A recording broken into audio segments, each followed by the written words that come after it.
Okay. Hello, hello, hello. Thank you for coming. How y'all doing? Whether it be night, early morn, or if it's in the middle of the day, thank you for stopping by. This is Blue Tie-Dye 777, which you can just call me either Tyson or Blue, either one. I'm fine with those. And yeah, now I will list off my chat rules, just so there's no confusion. There's no saying that, oh, you didn't say what you were okay with or whatever. So here we go. Rule number one: no bigotry. Herein there will be no hateful speech towards any race, sexuality, class, or gender. Also, address someone by their username, not any pronoun in particular. This is to prevent any unneeded clarification. This can spam the chat. Number two, do not give any in-game help unless previously asked. Help will be requested in the form of an exasperated, okay, fuck it, how do I do this? Or something of that nature. Number three, keep bickering down to a minimum. And finally, number four, with all this in mind, don't be afraid to ask questions about things in the realm of stream quality and such. And finally, I will finally, say what we're going to be doing. What I'm going to do is continue shiny hunting for a purrloin. And while this happens, I'll put on some music, just a little, just to keep to my schedule. Mondays will, as far as I'm concerned, will always be shiny hunting until I find something that's more entertaining for me to start off the week for myself. So yeah, let's get started. And boop, there we go. And as you can see, I'm a lot closer than I was before with my follower milestone. And for my milestone is 20 followers by the end of March. I would really appreciate that. So yeah, and I really gained like at least three three or four followers from last Saturday when I was streaming Among Us. And you can find that on my Twitch page, but that will only be there for 30 days. So if you want to see the whole thing over and over and over again, regardless of it being taken down because of Twitch, you can just go to my YouTube channel. Well, it's really more. It's my VOD channel that I call my VOD Swamp. You can find any and all streams I've put up there. I recently put up it was my second go around for Breath of the Wild. So yeah. It's out of order now, but I'm trying to hold true to that to what I said of what am I trying to say? Uh hmm. I want to hold on just one little second.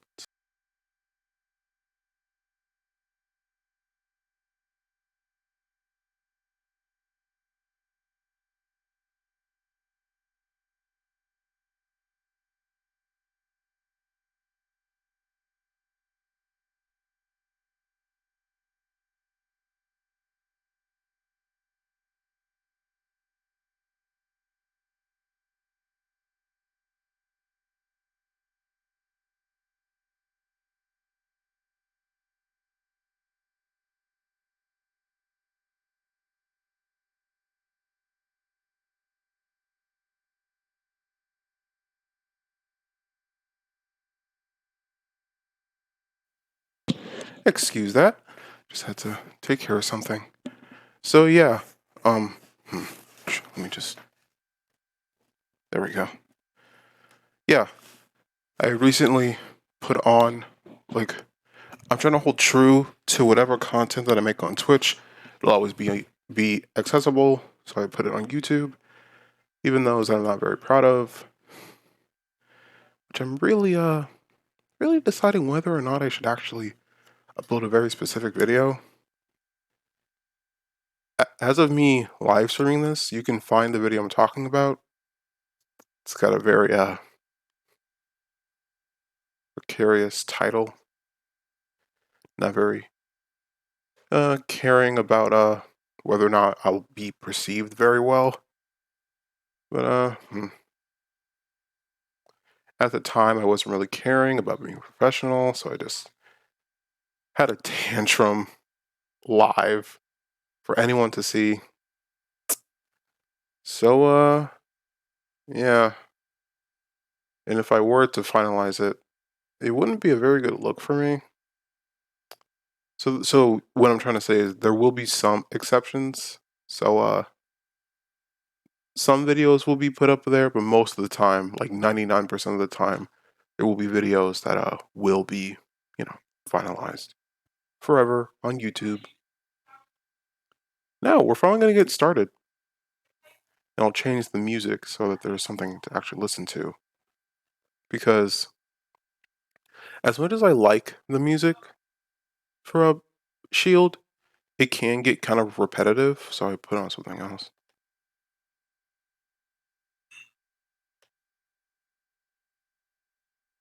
And that should be coming through pretty well. So yeah, we're gonna get started.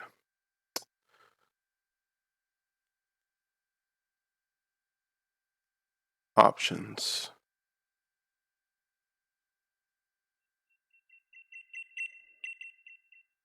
Let's put it at 4.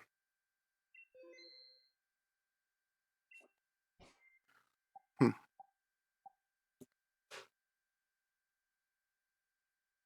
So yeah, the purpose of hmm, the purpose of Shy Hunting Mondays or whatever I'll call it later on, it's supposed to like ease us into my kind of schedule, you know? Scout's kind of damaged. I'm gonna go healer.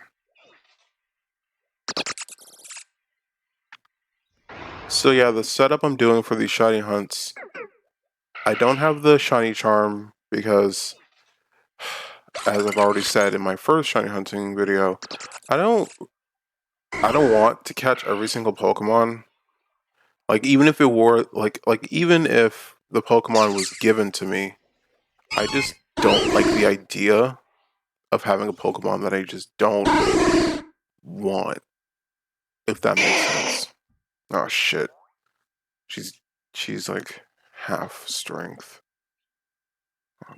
Hmm. Sorry, crunch. Shit. Double edge. Oop.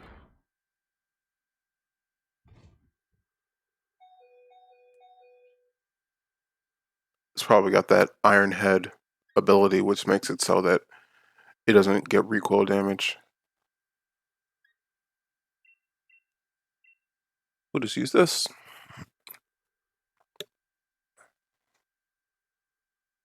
Sudowoodo would be a cool Pokemon to try to shiny hunt. We get a good idea what that would look like. I have this app on my phone where I can just look at the Pokedex. Oh shit! It must use a rock type move. We're leaving. But yeah. Our main objective today is to, you know, try to get, well, not try, we will eventually get a shiny Purrloin. It's just a matter of time and persistence. It's not like a if we'll get it.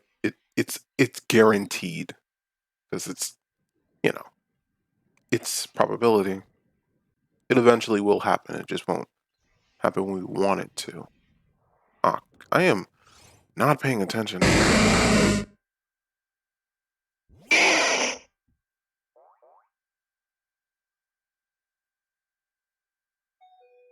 Electric terrain is up. Yeah, no, we're not doing that. Come on, baby, let's go. Hmm.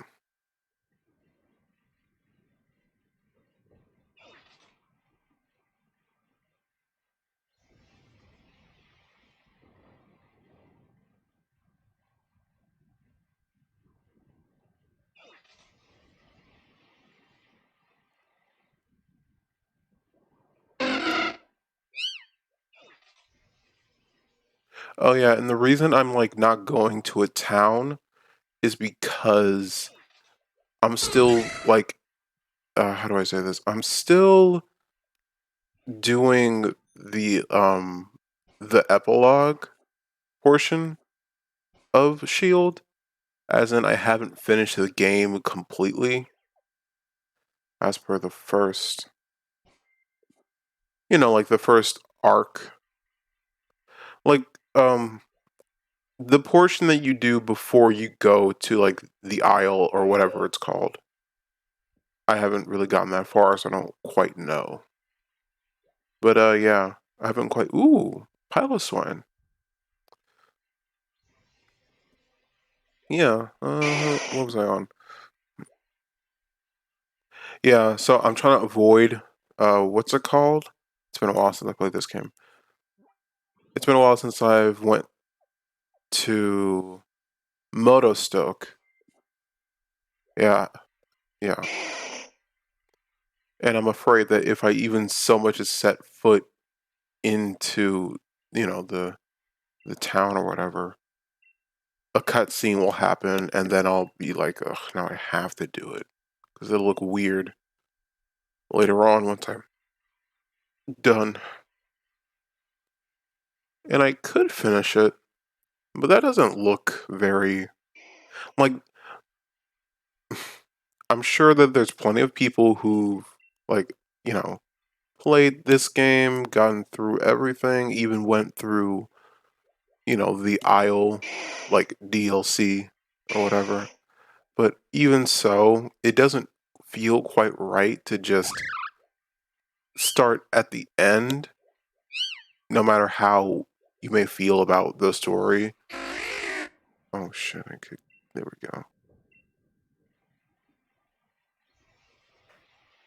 Yeah, the way I like to do things, regardless of where I'm at personally, and this is my personal, like this is my original save file, kind of attached to it.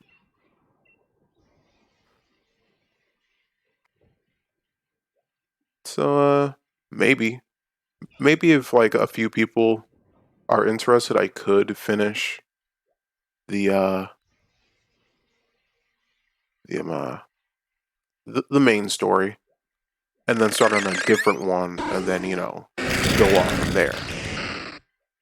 Not go off from there, like like start from the beginning with a new character, with a new you know technical universe to play in. And that's what it is. Like technically, this is its own universe, and whenever we trade between ourselves and the real world,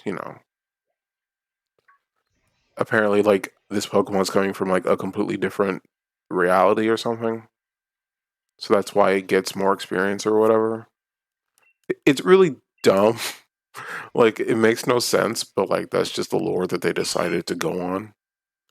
And back on Sudowoodo.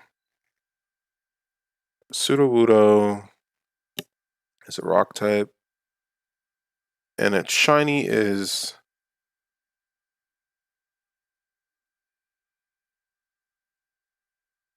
it's green like most. It actually looks more like a tree, and I'll show it to you because I can. Sudowoodo.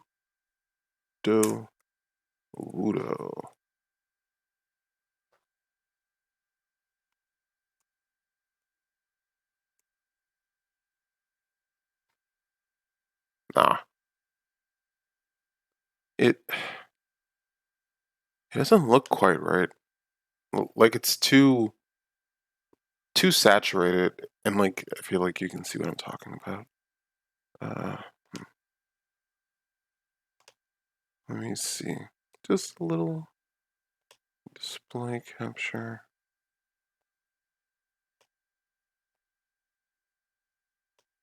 Hmm.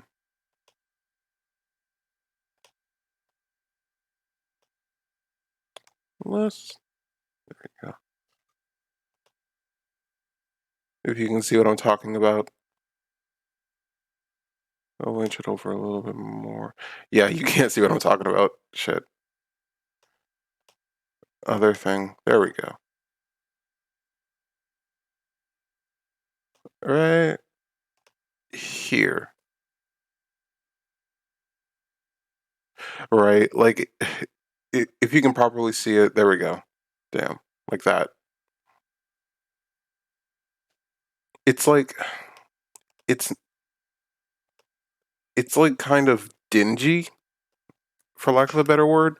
Like it doesn't quite feel right because the original one it's more vibrant because it's from a Johto on the Game Boy Color, so it's more vibrant and less and it's not desaturated because it switched from the 16-bit thing or however many bits or whatever. It doesn't. I'm trying to get my thoughts together. Hold on. I'm sorry.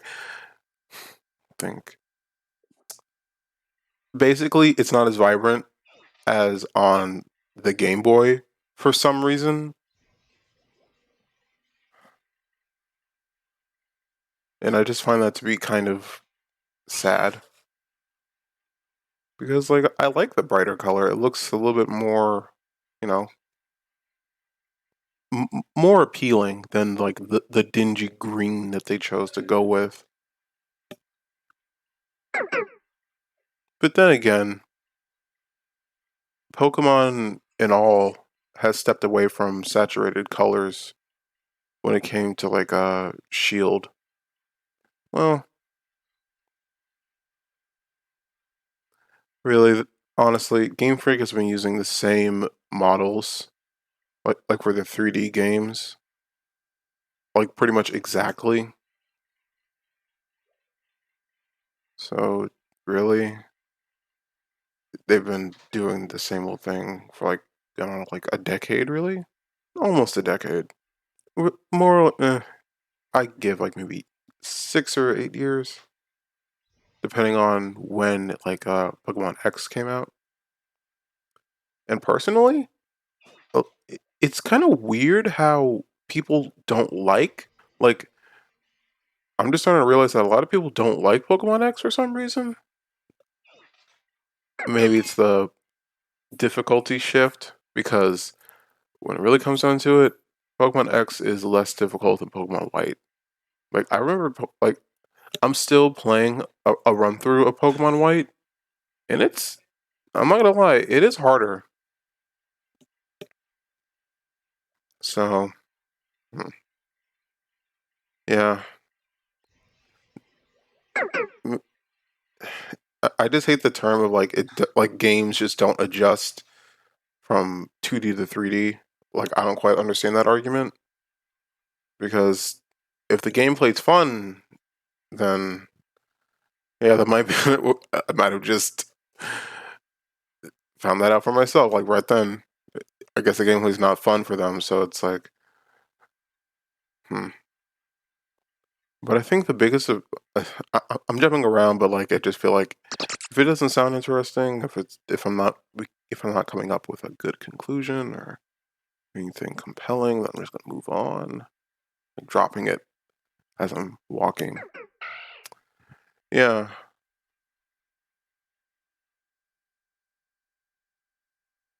I don't. Sorry, but I'm gonna change it. Uh, as good a song as this is, I don't want the music to overpower me. So I want lyricless music as I'm doing this. Sorry if you like that song. It came up for a brief, like 30 seconds, so you were able to see what song that was. I think it was "Make Me Move," Tobu remix by Tobu, Culture Code, and Kara.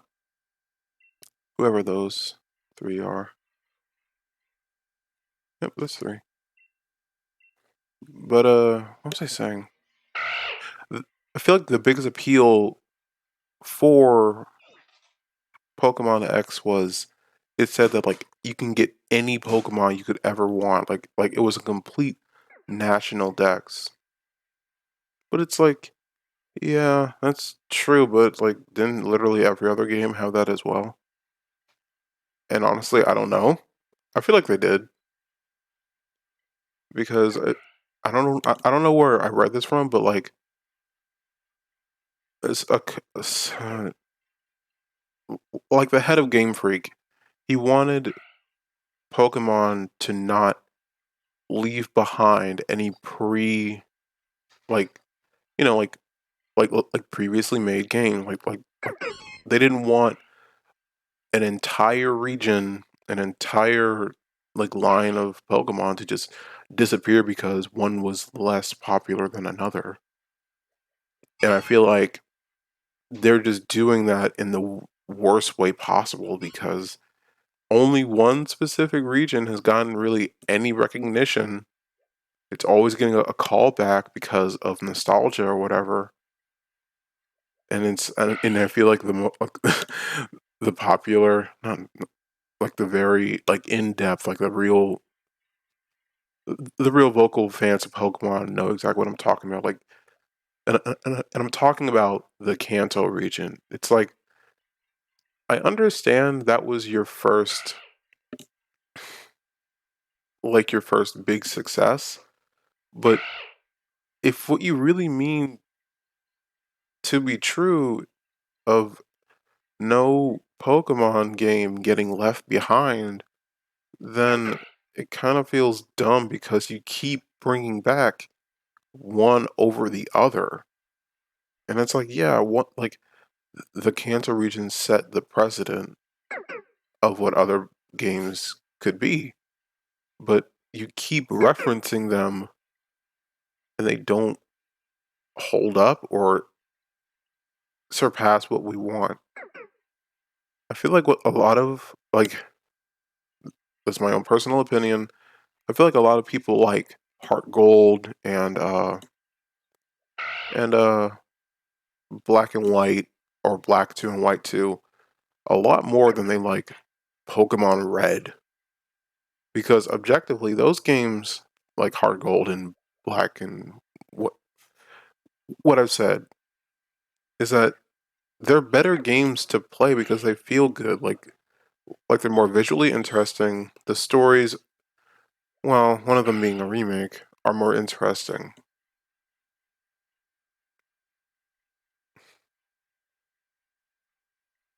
Like the gameplay is more like fun to look at and to experience because, you know, it's like when Pokemon Red was on the fucking Game Boy, and then the other ones I've said are like was on the DS. So like I don't know. I'm just saying this at the top of my head, and I'm trying to figure out the things to say. The newer games, like more specifically the DS games, felt more like they felt good to play. Like they were hard. The story was interesting, but it just feels like they're always the Game Freak. I mean, they're always trying to remake what like the original Game Boy games had was this new world to explore. And that is true. They do keep their promise of making sure no Pokemon game gets left behind. But and that's only through the Pokemon that we have access to and nothing more. Like sure, some games some games are referenced like in I suppose Pokemon uh either it's Heart Gold.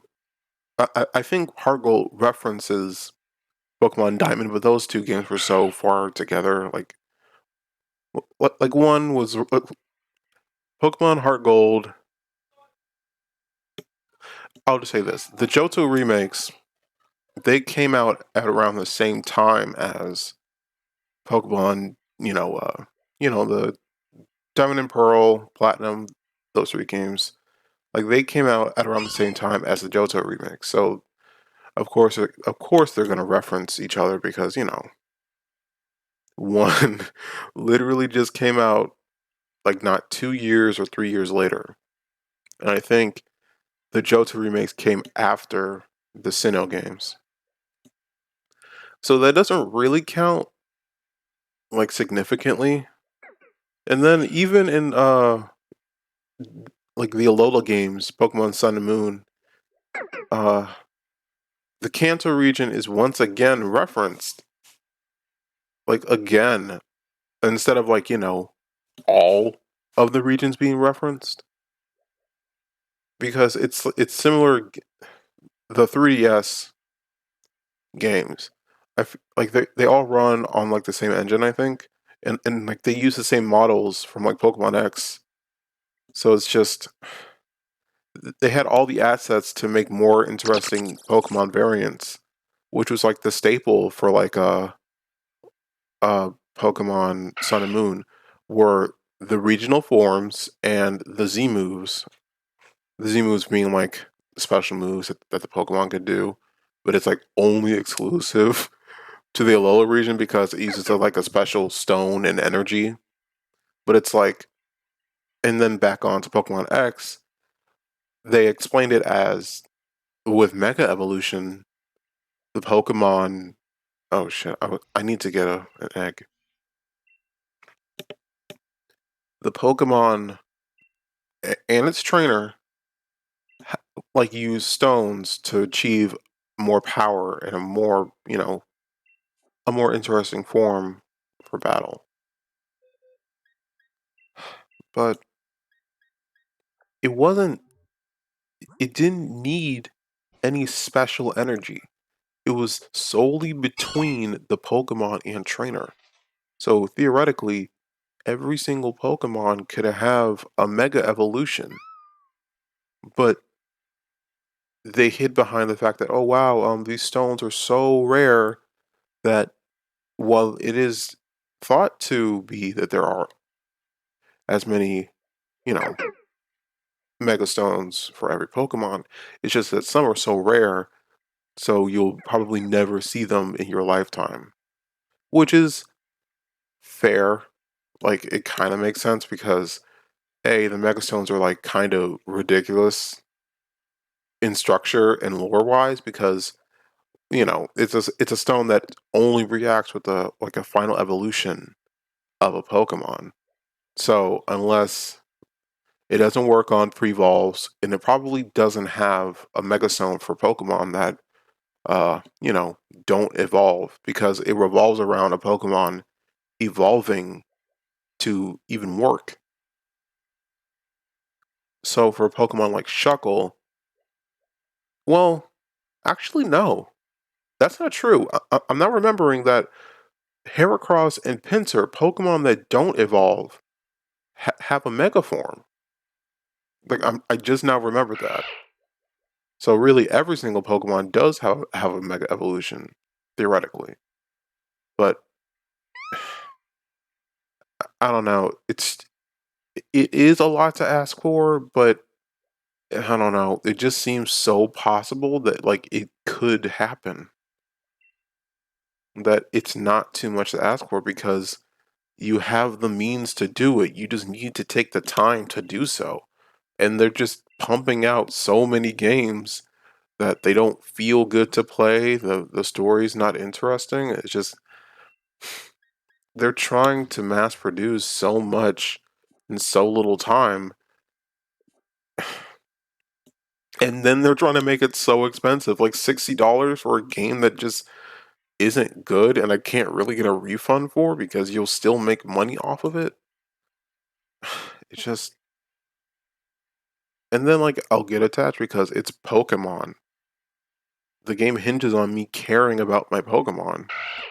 So even if I do start a game and I hate it, I'll love the Pokemon. So it's just like you've won, you've gotten my money, and I can't really give this up because I care about a bundle of code way too much to let it go.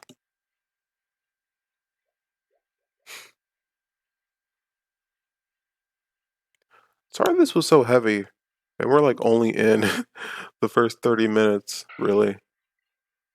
But yeah, I love Pokemon, but the business side of it all is just kind of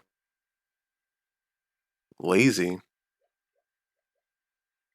They know what they can do, but they choose to do otherwise.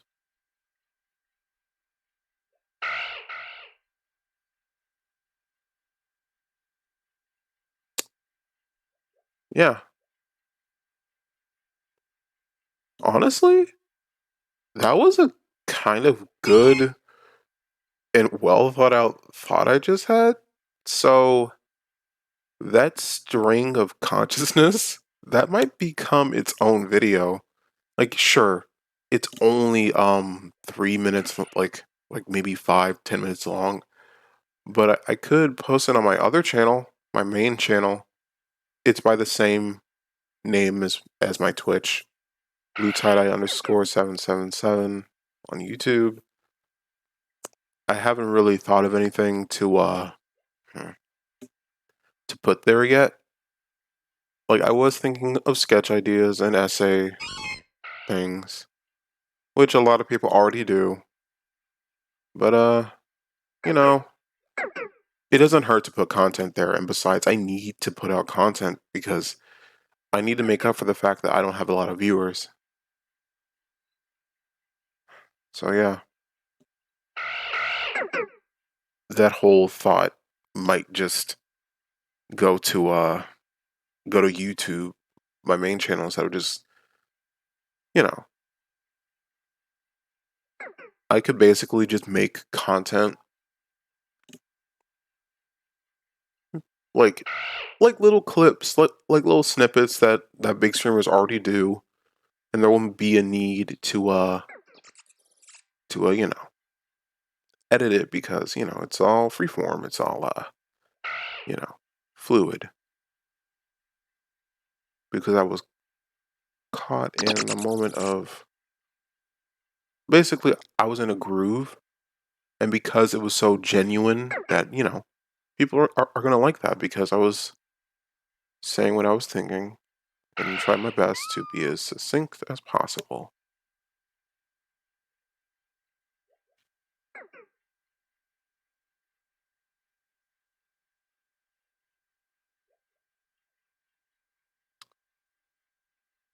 Another egg.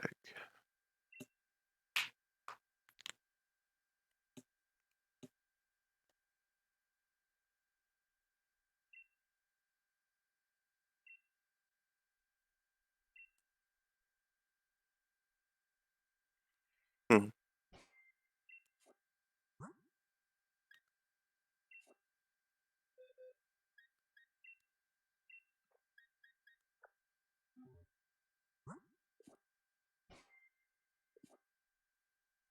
Hmm. Now, something more personal. Last Saturday was really fun for me. Like, I had did my first ever collab, like anything, like video wise, with at ROWNTREE 57 on Twitch, and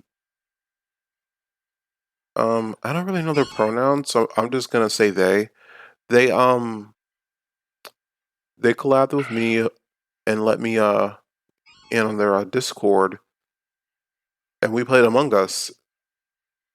And keep in mind that it was a little touch and go because we tried to do crew link, that didn't work out, so we just decided to just do Discord. Then we met up with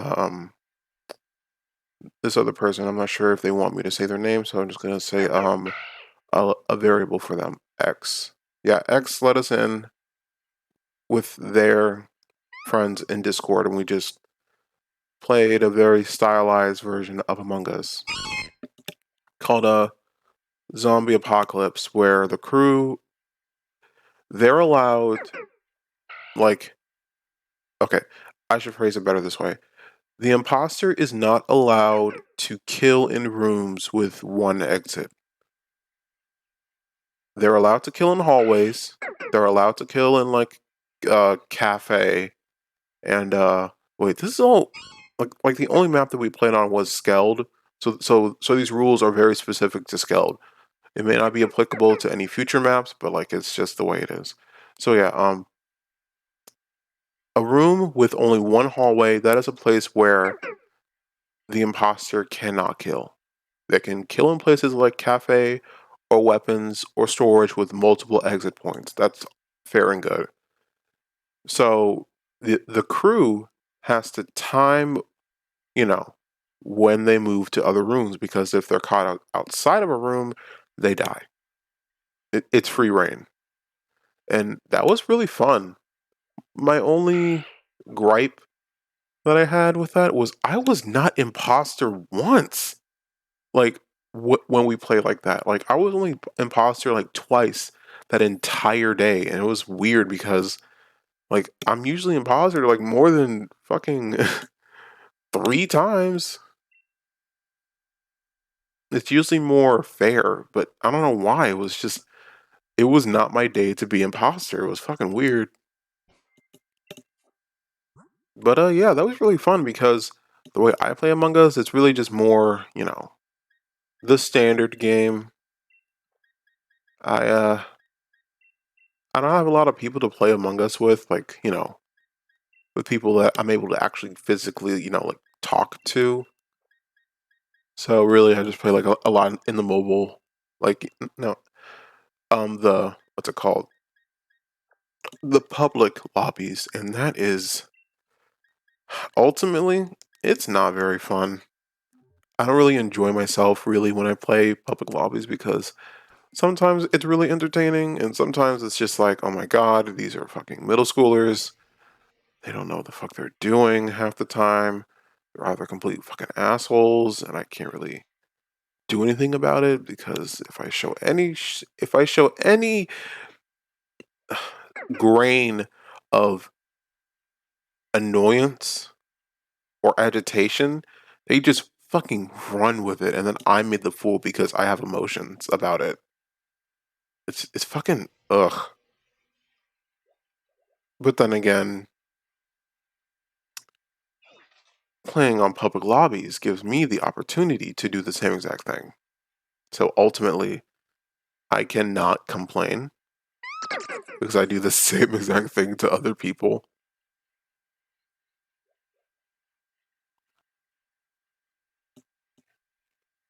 Hmm. Yeah, Saturday was fun. I might do I might have to set it up where that I have to do it again Saturday. Like maybe cuz like with PC anyone can get a game. Like it's more accessible. So I'll have to contact the the Twitch streamer I was talking about at RON, like no at scratch that, at ROWNTREE 57, which when you spell it out, it personally I read it as our own tree, or you can read it as round tree 57. So yeah, that's their Twitch. They're a really nice person, from what I've gathered, and I hope that they're very successful in this whole Twitch streamer kind of, you know, uh, dream. It really is a dream. This type of thing takes luck, and some people have it and some people don't. But hopefully they and I have that luck. Oh shit.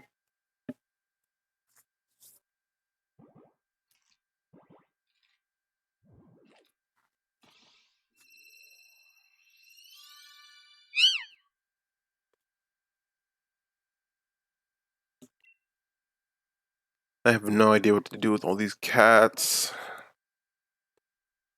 It sucks, man.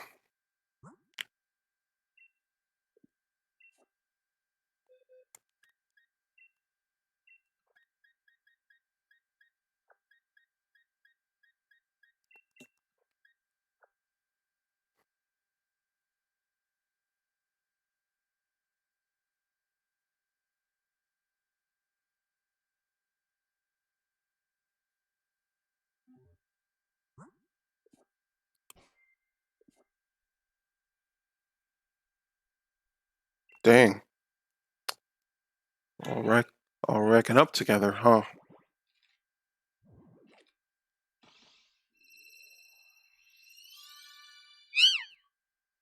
So yeah, about that Among Us video, you can find that video for at least 30 days on my Twitch, but if you want to keep watching it over and over and over again, you can find it on what's it called? YouTube, my VOD channel, my VOD swamp, if you will. You can find it there among with my other VODs and such.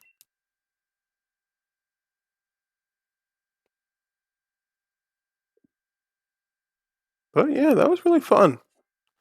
Like I feel like the like what my thing is, I like Among Us. Like the reason why I'm still so into Among Us is because I haven't really truly played it the way it's intended with people that I'm able to, actually communicate with, actually able to get a tell from, and it's not just from like chat. Like actually, like I can actually utilize the whole party game aspect of it all.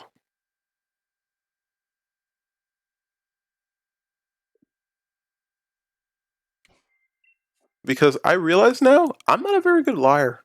I'm not.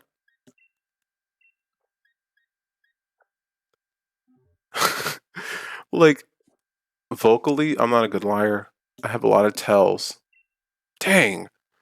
Yeah,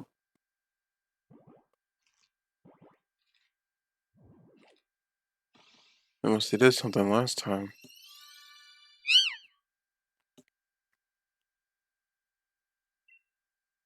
No luck for this one.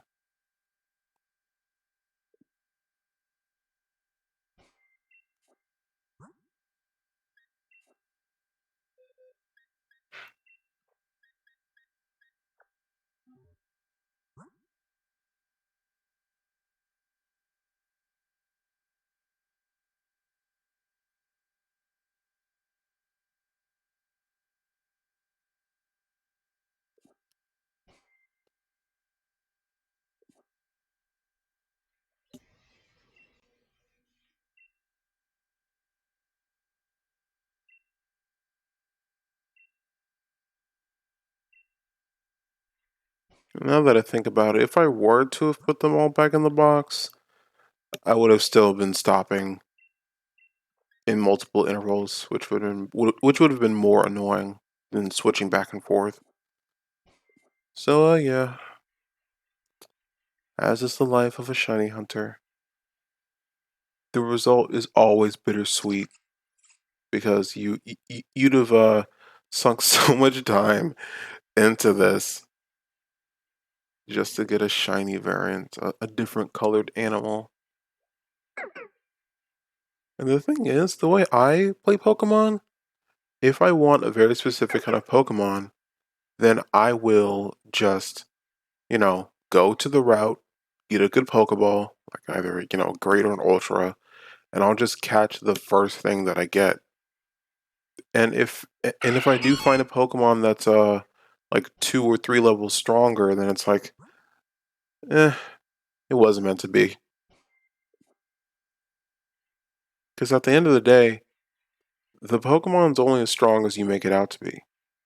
And sure, there are some objectively stronger Pokemon, but it's like it really takes the trainer to bring the strings out of the individual.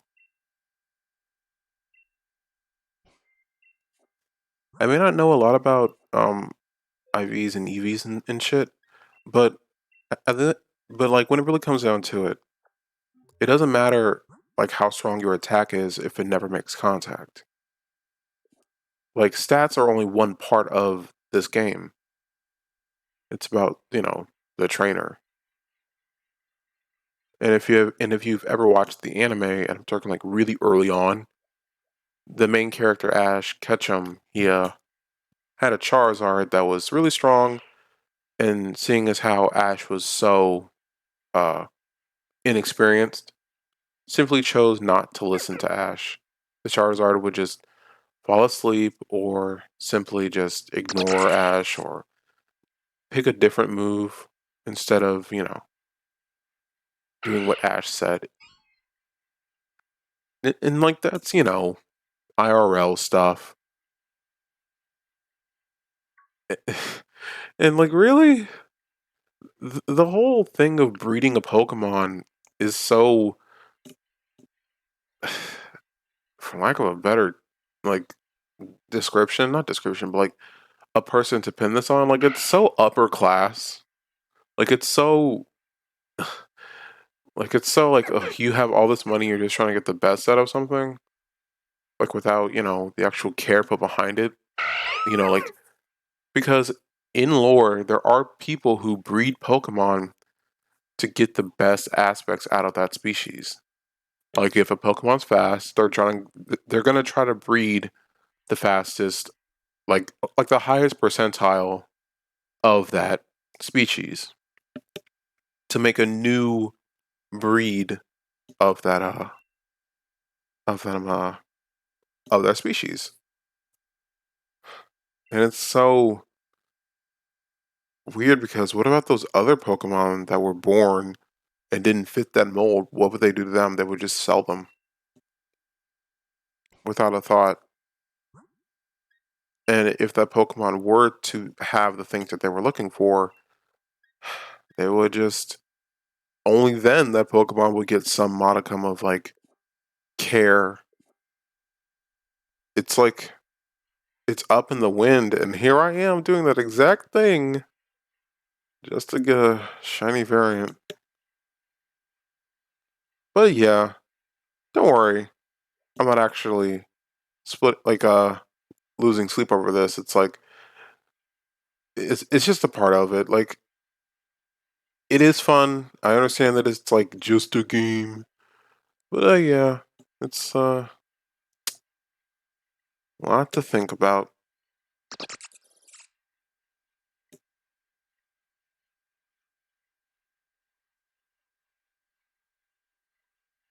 I really need to learn how to put together a YouTube video. Because, like, it doesn't matter what the content is, it just needs to be presented in a way where people are, interested to look at it. And I don't want to exploit the whole clickbaity aspect of YouTube. Like, I don't want to lead people into something that's not true. I'm not going to say, like, whoa, we ugh, found the cure to cancer or some shit, and then be like, it's just so messy because then, like, I then put up this front that this is who I am, a clickbaity YouTuber. And so yeah, you're never gonna see a video from me that's not entailing, like I'm never gonna lie about the content that's in this video or whatever video I make. You're gonna get what you clicked on for. And if the title is stupid, then you're gonna get stupid. If the title is short, then that's to, you know, get you interested into clicking on this video. Not so much as like, directly lying about the content within.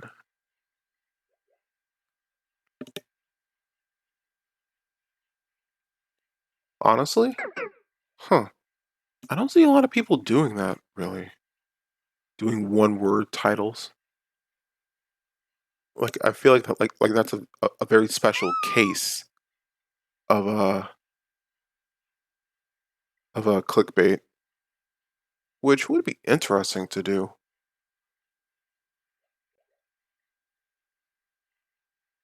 But then again, the video's title is what gets your video like it's the first step through the door. It should be distinguishable, and if it is a one word title, then it could get swallowed up by any other title like that. Like, say if a video's title is egg, it would get lost within a fucking sea of like culinary videos, like, or prank videos or something, or bottom of the barrel 4chan like level comedy videos. You know, the kind where it's just like bass boosted, deep fried, like that kind of bullshit. So like the video has to have a title that's gonna, how do I say this? Make it stand out. I guess I could do that like, once in a while, but to do that every single time would be detrimental to me. It wouldn't make me any better. Ooh, there was something there.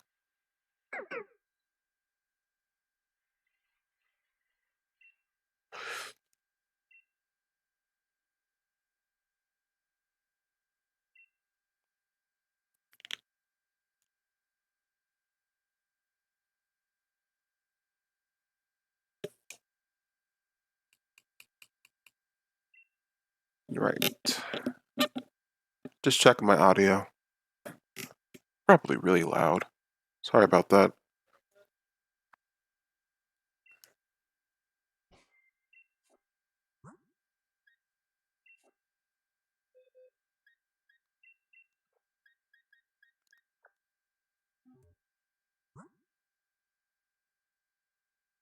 I wonder how the world of Pokemon deals with something like this.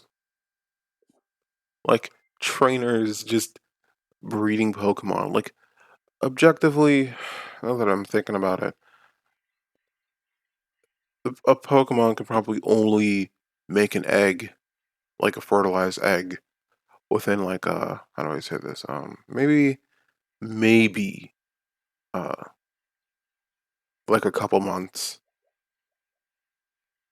And this whole cycling around, like certain steps being needed to make an egg and it being laid and having a Pokemon inside. I feel like that's like the short and sweet of it to make up for the fact that they can't spend literal months in making, the Pokemon that you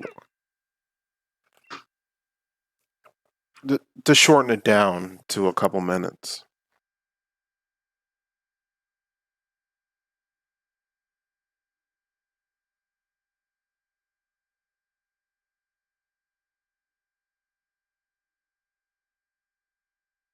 Boom.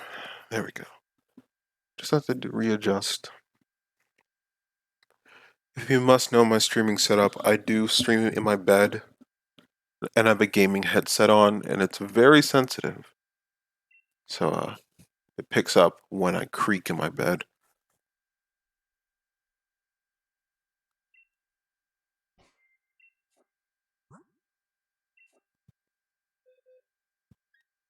Now it's ready.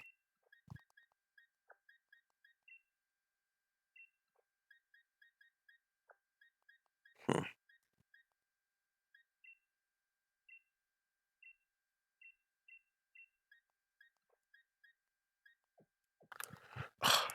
Can't you just compensate? Like, if I'm picking up multiple things, could you at least. Well, now that I think about it, I could just change the way it's oriented. That way it's just a line. Like this. There we go. I just save myself some time. I haven't figured out what I'm going to name this Purrloin once I get him.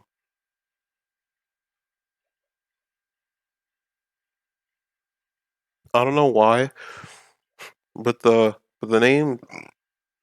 Excuse that. Sorry, but the names I gave the parents of all these Purrloin were Cosmo and Wanda.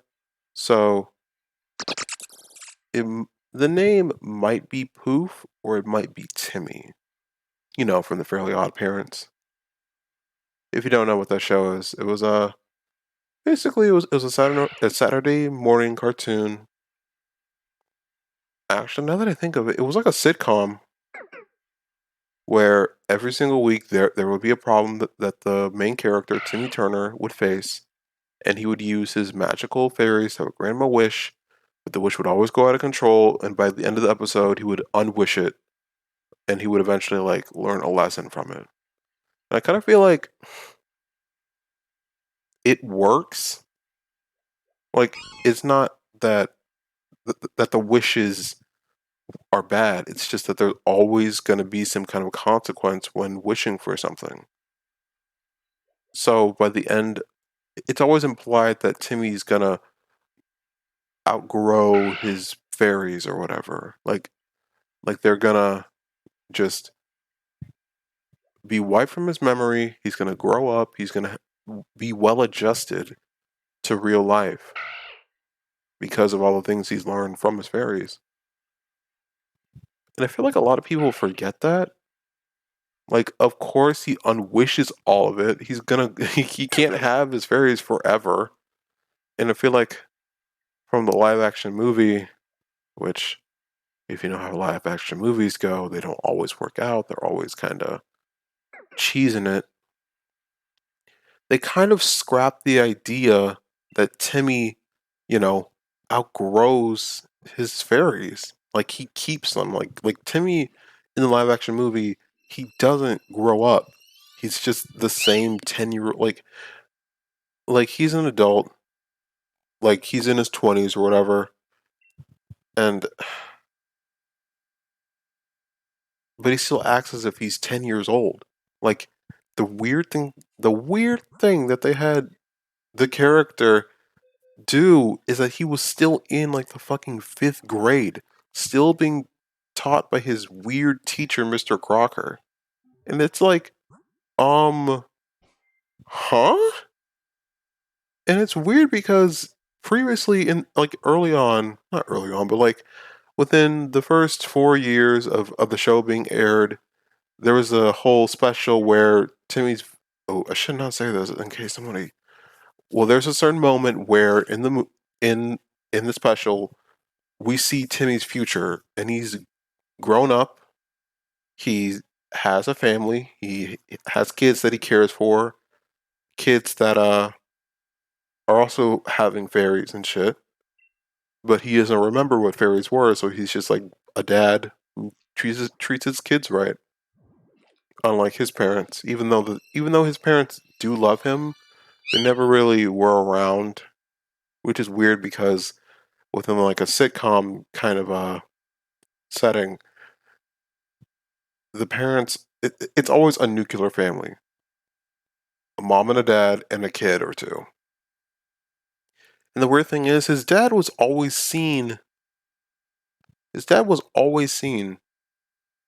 you know, at work, but his mom was never around, and I have no idea what the mom was even doing. Like it's implied like she's doing housework, but it's like if that's the case, then why aren't you with your son more? Why is he miserable? And the main condition for having fairies is that the child is supposedly miserable. Like like they don't like what they're going through. And they're being like whisked away to little adventures and learning opportunities from their fairy.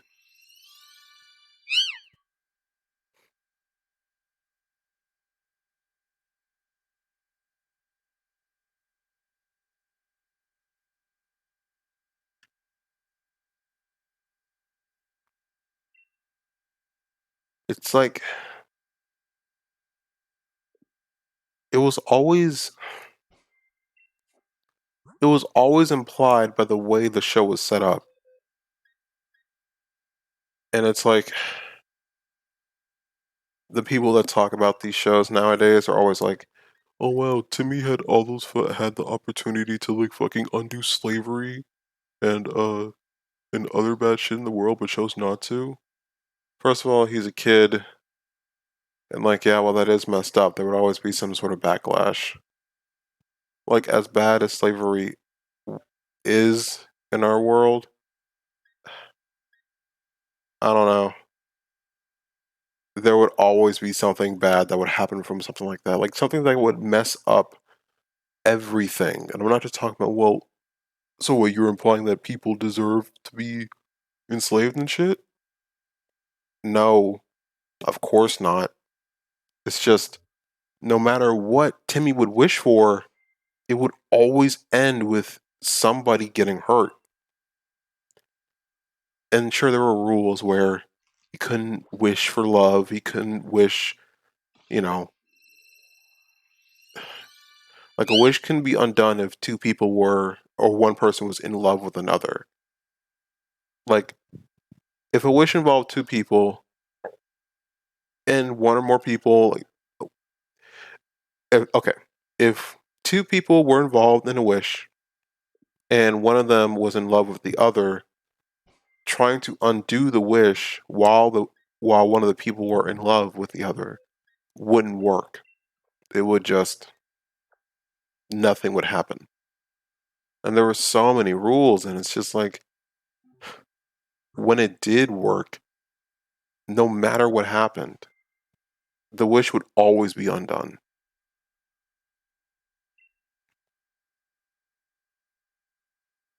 Like something, and honestly, I, looking back at it now, like yeah, it kind of has to like it has to be undone because the next week we are in another, you know, crazy shenanigans. It's like, yeah, from a story writing standpoint, that's just how you reset. And maybe if it's not next week and if it's not next month, it's implied that years later, 10-year-old Timmy Turner, or well, maybe 40-year-old Timmy Turner, would use whatever he'd learned from his adventures, like underlyingly so, not like how to defeat a dragon or stop an alien invasion. It would be like how to deal with your feelings, like how to deal with the fact that things aren't going your way. And even if you try to undo the things that was making you unhappy, you would just have to find a way to cope with it, like to cope with it healthily. And to understand that some people are bad, but there might be a very deliberate, very sad reason as to why they are unhappy. The main person I'm talking about is Mr. Crocker. And he also had fairies. He also was miserable because his mom wasn't around. And now that in his adult life, where his mom is, he's still hurt by the fact that she just wasn't there for him. So he yells at her, mistreats her, because he won't give himself the opportunity to be open because he might get hurt again.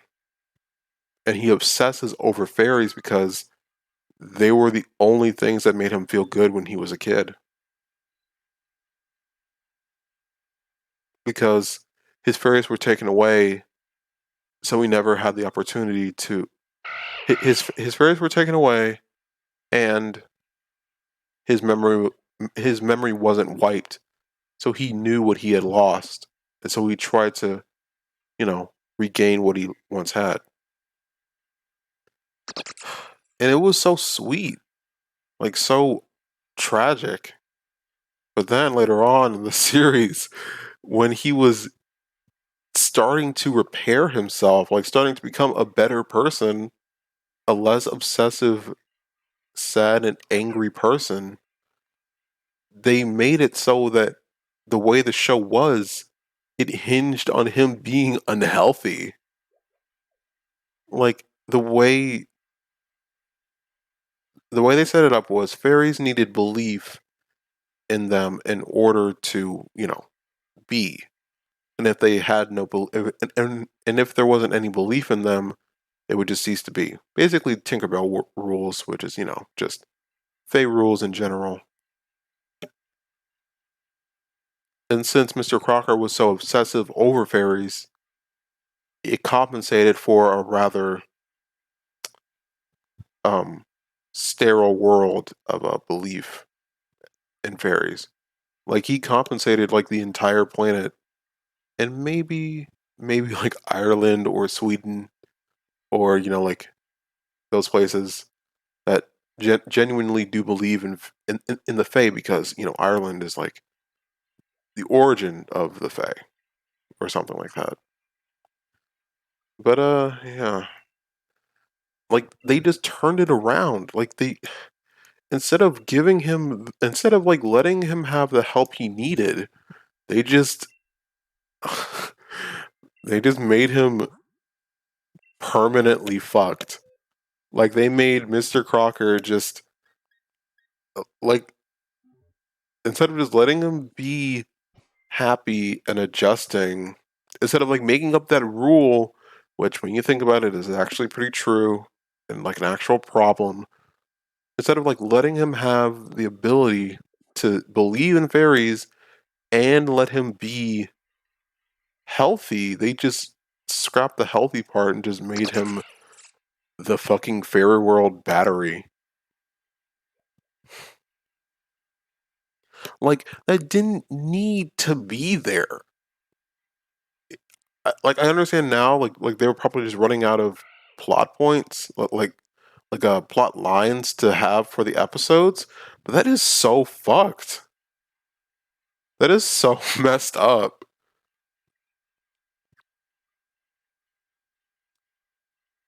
And eventually, I realize it. Like I realize it now. The whole show was about growing up, understanding that you can't have everything you want, and if you try, you'll hurt so many people along the way. And for some, that's a payment that they're willing to make. Like that's like they're willing to look at that and be like, okay, fine. So what is it? So what if everybody gets hurt? I got what I wanted, and unfortunately, there are people like that in the world. But for the most part, a lot of people are able to adjust and make do with what they're given.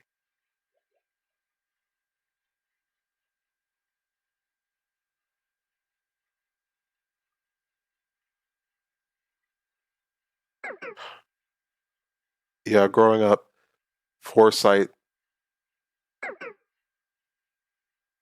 You never think something's like worthy or valuable unless you actually need it.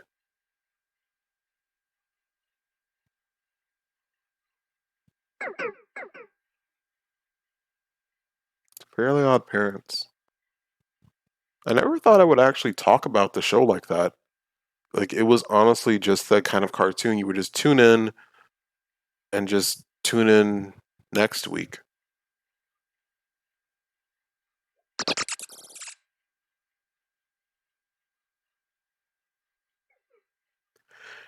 And I feel like it just feels kind of sad that no one talks about cartoons this way. Well, not no one. Like the average person that were to actually, look back, they would be like, "Oh wow, that's really fucked up. That's really dumb. That's really stupid. Oh my god, I can't believe I actually used to watch this." Which is yeah, that's a part of it, but you don't see anything more. You don't see any problems that you're having with now that appeared in the show. If not, then well, you're probably living a worse life or a better one that either like protects you, like protects you from whatever whatever issues you may be facing.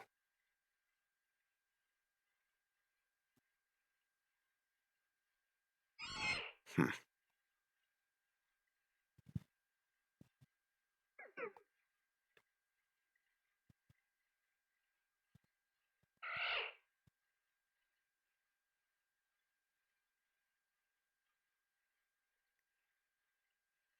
I should really rethink my schedule. This is a note to myself.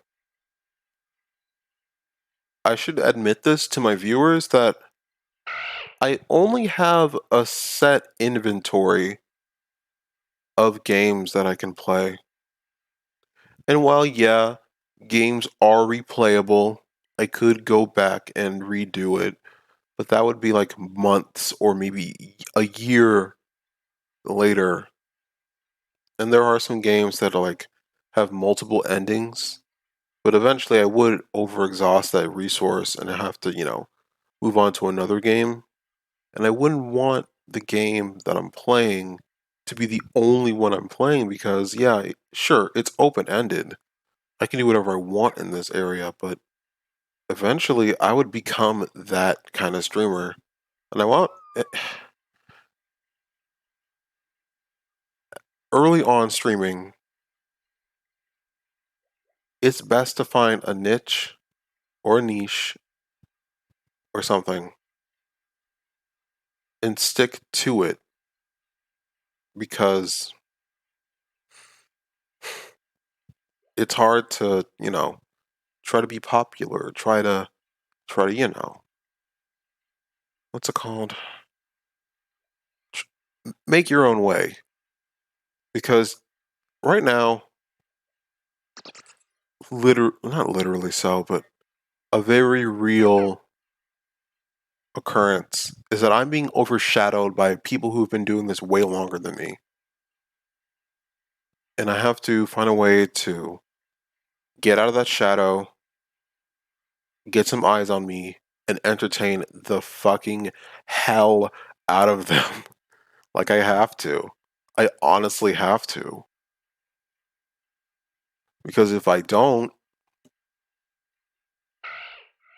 eventually, even though people do follow me, they'll have forgotten about me. Like that's a real thought. Like that's a real thing that could happen. So for the time being, even though I may overexhaust what I have to keep with trends and, not so much be the first, but be the me playing the game. Because no one else can play this game like I can. Literally so. No one's going to go in the very specific order in which I do something. And in some way, that is entertaining. Oh my god, this egg should be ready.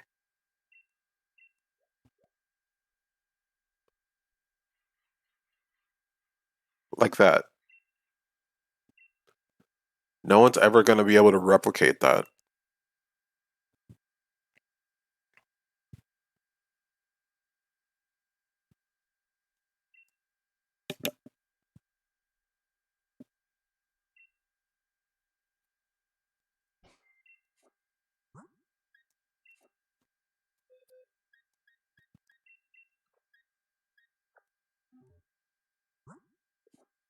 The feel for the stream got really sinister all of a second. All of a sudden. Damn.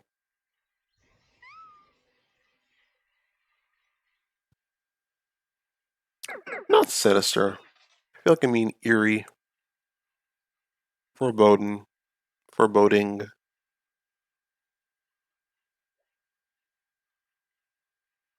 Hopefully I'm not too loud. I am in the red, but I have no way to listen to myself. Like on stream. Yeah, wait, yeah, we do. Hold on, I'm gonna do like a little quick check. And my computer's dying. One little sec. I'm not going anywhere, just going on my phone.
Never mind.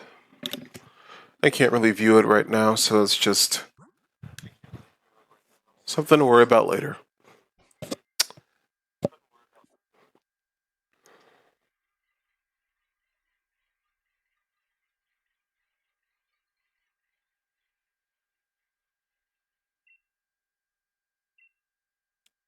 I need to focus on what I'm doing right now.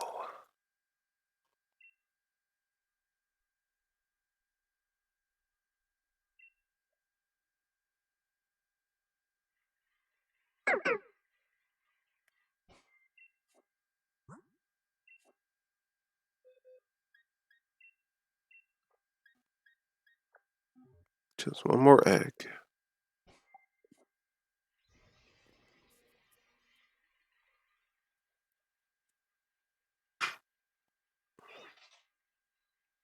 Hmm.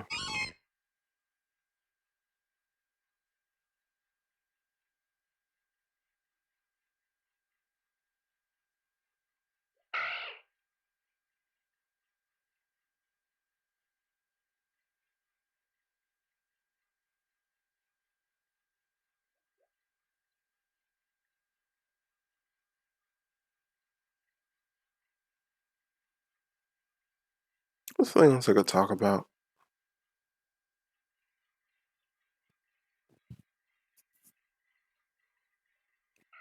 Egg.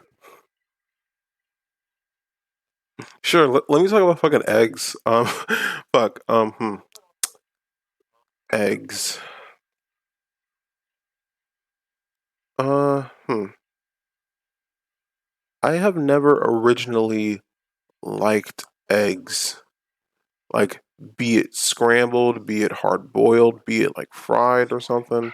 I have never liked eggs for some reason. I just found them to be kind of gross. I don't know why. Like, they can be pretty buttery and salty and whatever. So it's like, so on paper, they sound delicious, but they just looked weird to me. Like, as a kid, I feel like I wasn't ever really given eggs either. I was just only given like grits and oatmeal and cereal, so I never really liked eggs. I don't even have a memory of eating the fucking food. You know, it's just I just remember I don't know trying it one day and being like, okay, cool, this is nice. This is a part of my diet now. I eat eggs, and and then there was another stretch of me not liking fried eggs. You know, like the sunny side up kind, where you'd it's just runny in the middle.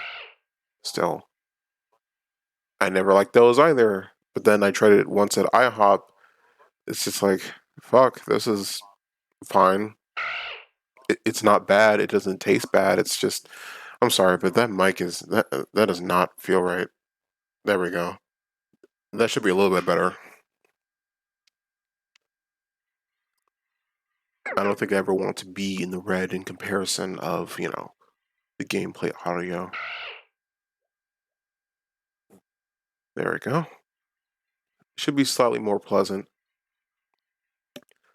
But yeah, fried eggs, the kind where it's like still runny in the middle, it it doesn't taste much. Like it doesn't taste like anything really.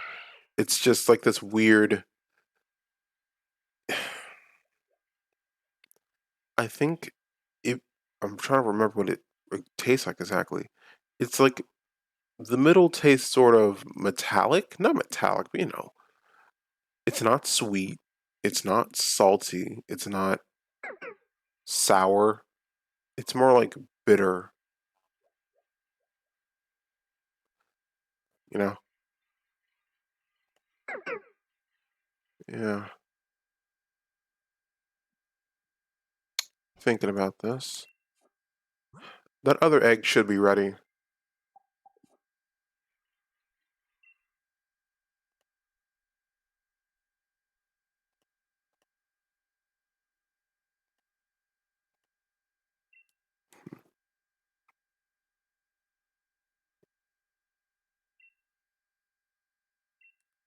Thank you.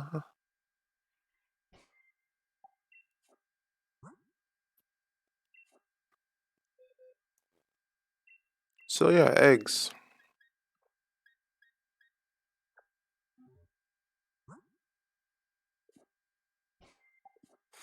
Hmm. It's one of those things that you make a big fuss of not liking until you try it.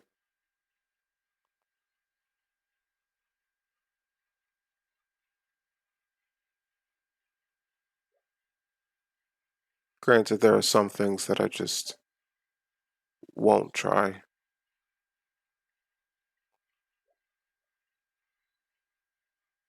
And it's like, well, you say that now, but it's like, no.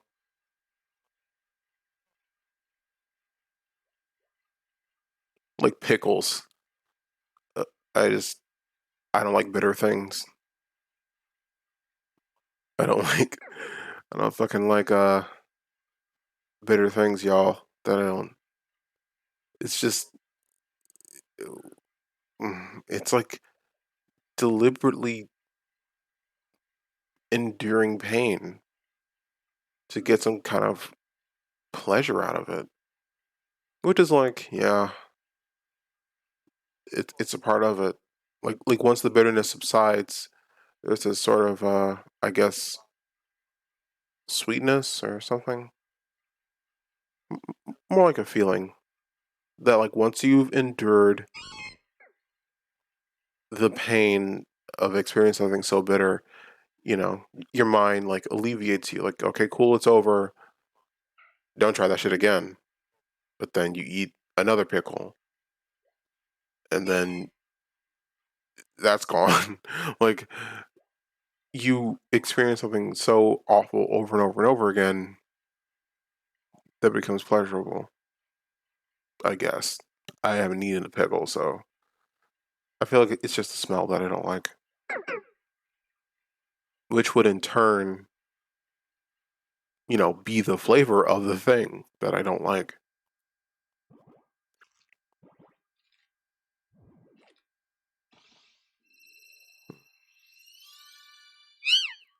Nope.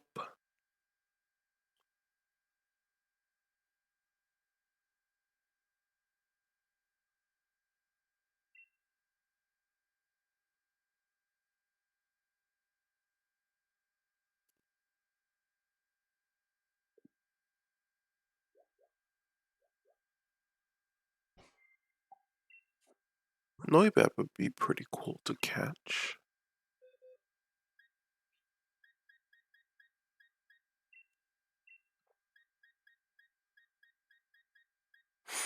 Hmm.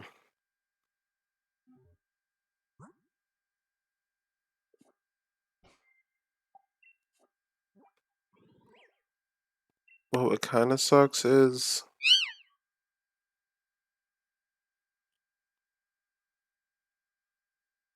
number of times battled doesn't like account for, hatching a Pokemon because, it's not a battle. You either have to make the Pokemon faint or you catch it. Like those are the things that count as a battle. So I won't really know specifically, like by looking at the Pokedex, how many Pokemon I've encountered specifically. Hey there, bud. It's weird how there's no in between for Noibat. It's just like, little bat, little bat, little bat, little bat, and then a fucking Noivern.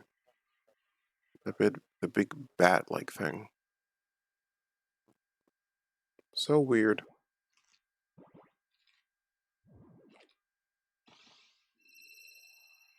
Hold on.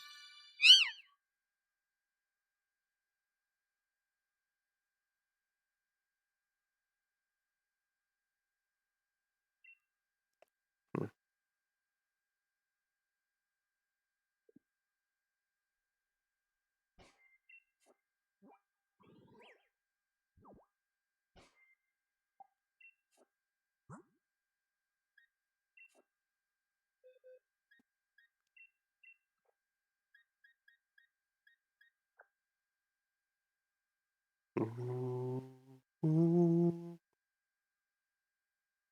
Forever you.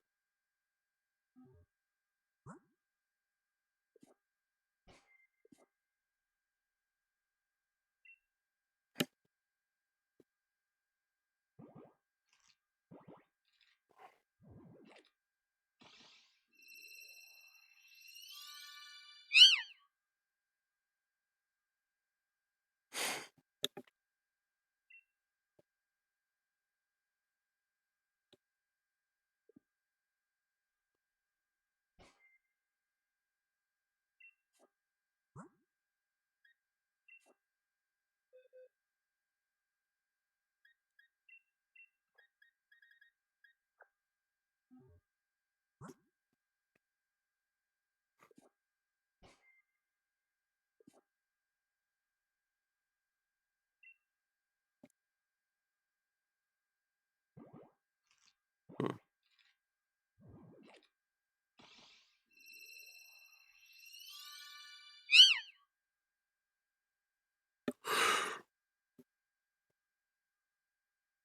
That's no good. I don't want y'all to be bored of my thing, so I should not even yawn either. What I was thinking just then when I was turning around in my bike, uh, overall, Pokemon Shield, as much as we were expecting something a little bit different, it's a it's a pretty good game.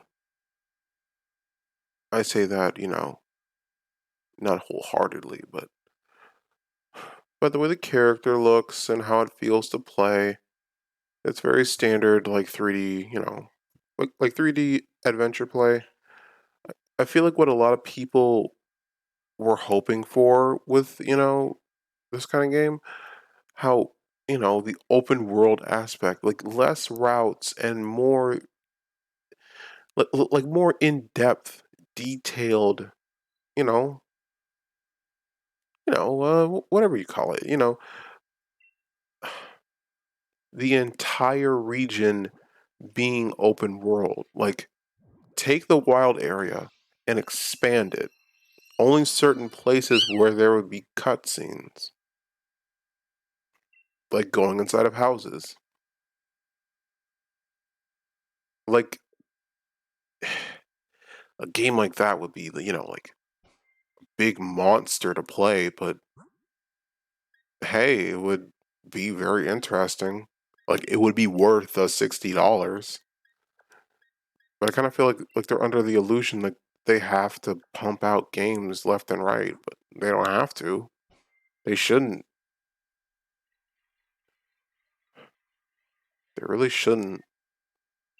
And I kind of feel like they're just following a very vocal. eh, It feels like, yes, take an account of what your consumers want and can afford, but also take a look at what other companies are doing. Like, see how crunching for time does to their employees and their sales. It most of the time it doesn't even fucking work. And honestly, I'm gonna be straight. I don't have any fine like statistics of whether or not that's true, but like, in a vacuum, logically speaking, that doesn't make any sense. If you expect somebody to work to the bone, th- their final product is not going to be good. Like, that can just be thought up by anybody. Be like, oh yeah, yeah, yeah, yeah, that's true. That makes sense. But it's like if you just took 4 years, like 4 years, to make sure the game is good and not buggy and ugly and shit, it would be fine. It would be worth the $60. But no, you won't. Because you're under the guise that if you just make content, people will just consume it. When it's like, no, you fool. The reason why you have this loyal fan base, even though it's been like what, literally 25 years, it's because that you've been giving us good content. But as of late, now that I'm being very apparent about it, like I'm looking at it.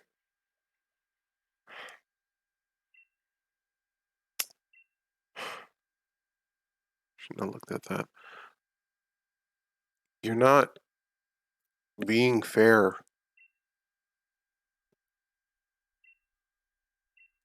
You can't expect us to just sing you praises when you're not giving us anything good.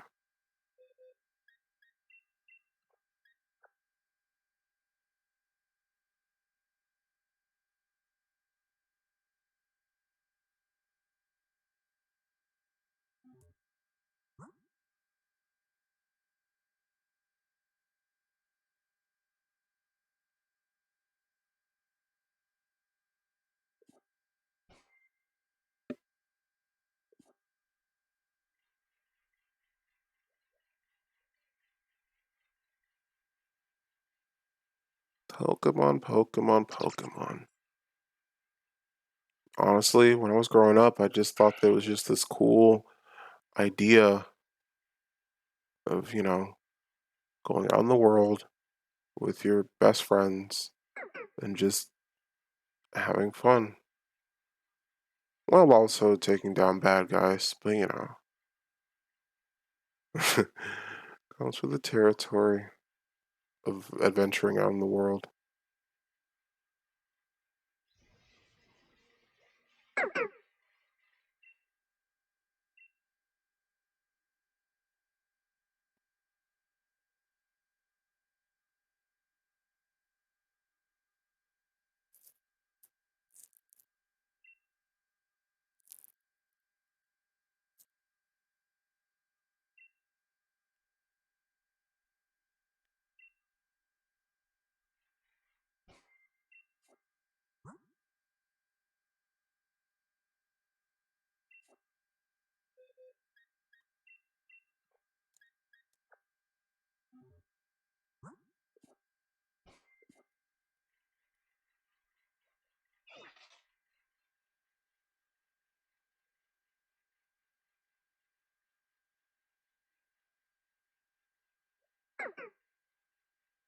Hmm.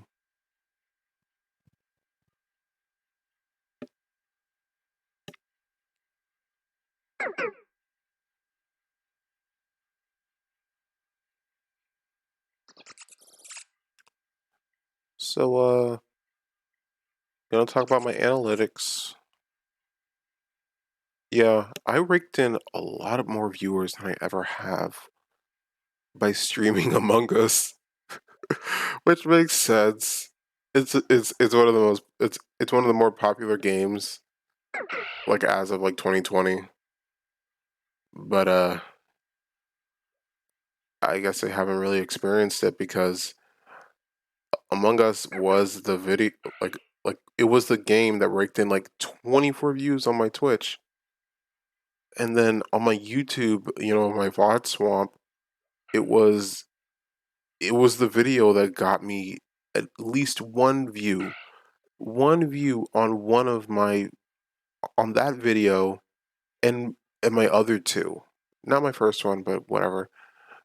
It was my second and my third video that also got a view, whether by accident, but still, like I was so excited. Like I was so like I shouldn't be surprised.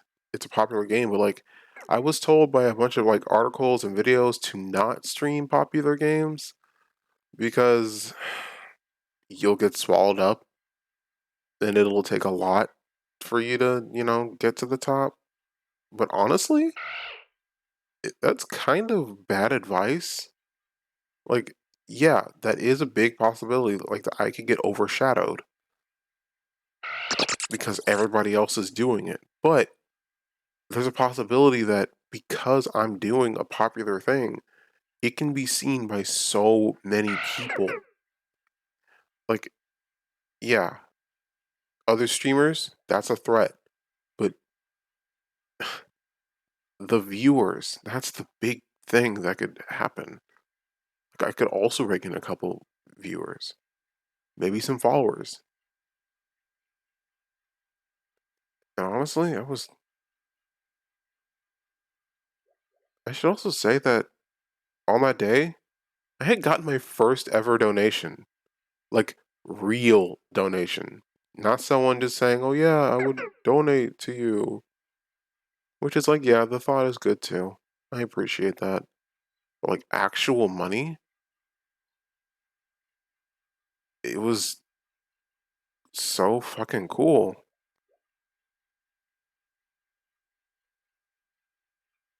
And now, thanks to that, I now know the fee for PayPal. I understand it now. Okay.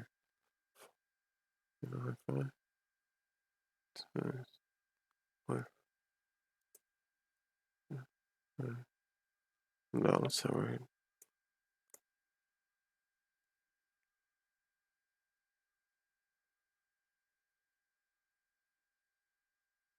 Say it either.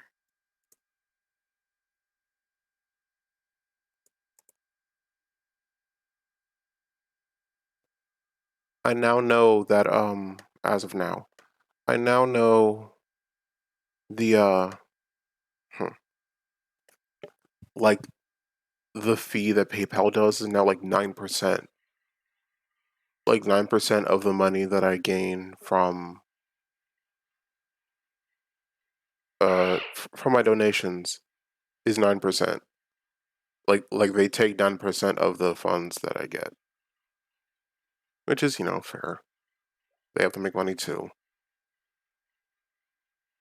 So I guess I would have to imply that someone would have to account for the 9%, but either way, give what you can give in a safe, manner.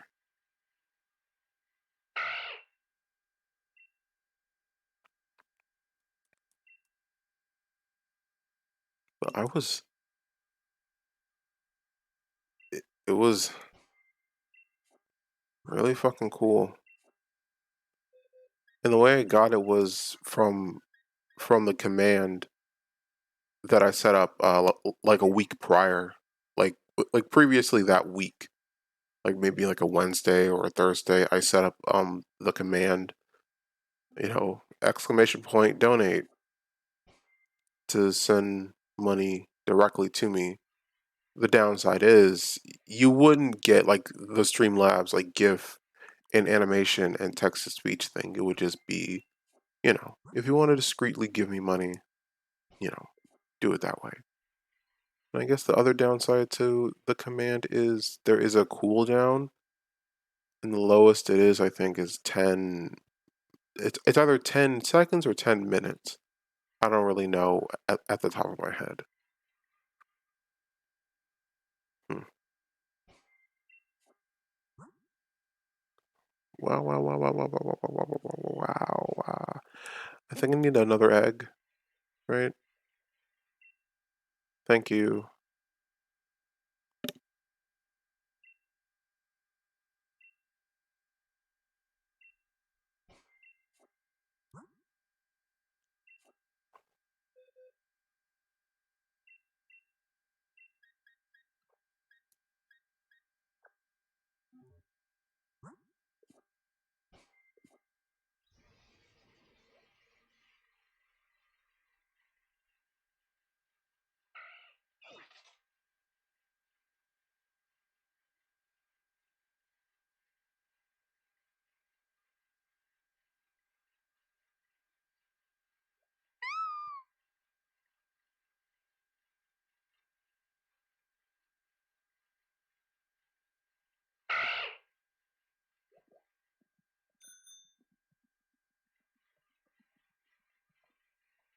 Oh, the cool alarm! Look at him go! Look at him go! Oh my god! Little baby, my little baby! Oh my god! Look at you. Lucky bear, give me a hand. I'm running circles around this little bear. I'm running circles around him. Look at him go.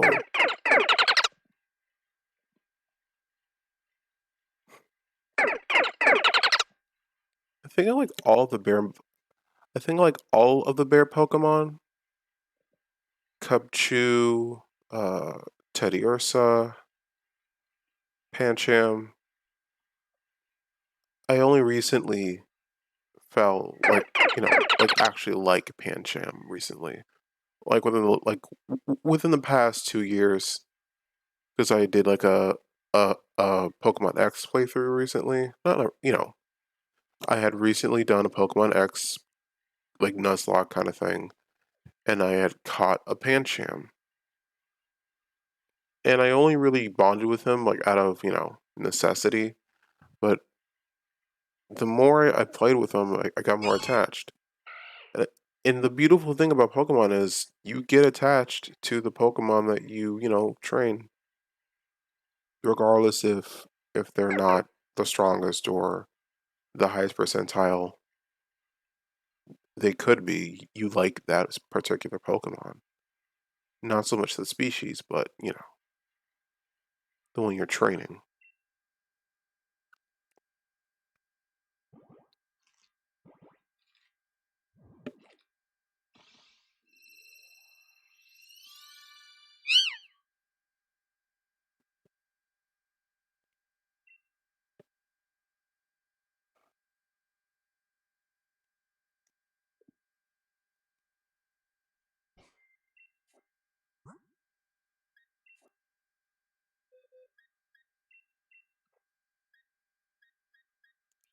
So kind of doing a roundabout back to my analytics.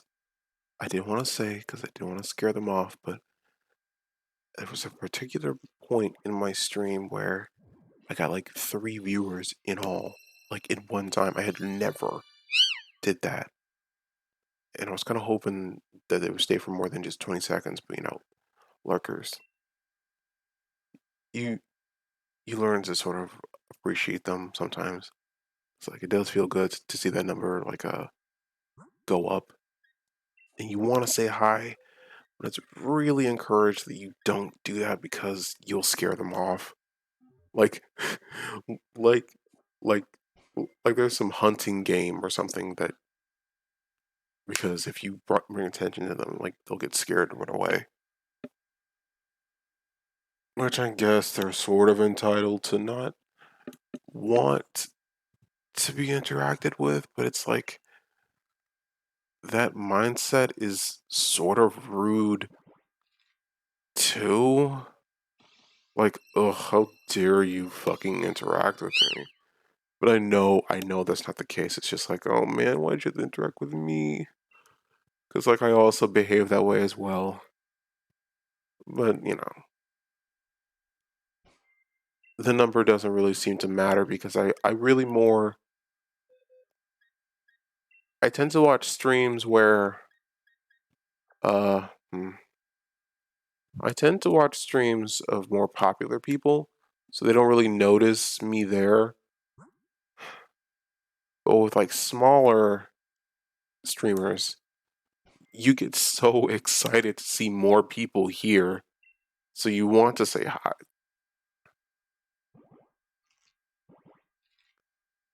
So I guess I just put myself in this mindset of I have to say hi because if I don't, then they may not want to come back.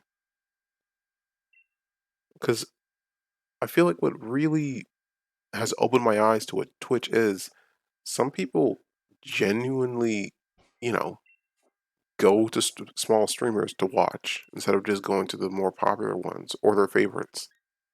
For some reason, I don't know why until, me actually doing this because you can actually bring joy to somebody who is trying to make this work.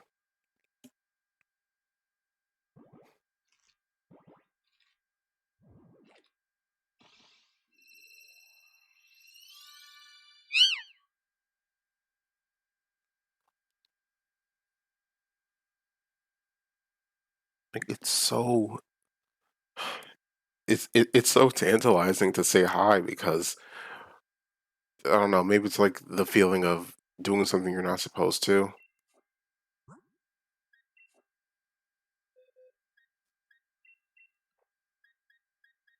which is like I'm at liberty to I'm at liberty to say hi, but then they're also at liberty to leave as well. Like no one's making them stay here, but their own want to see how this is gonna end.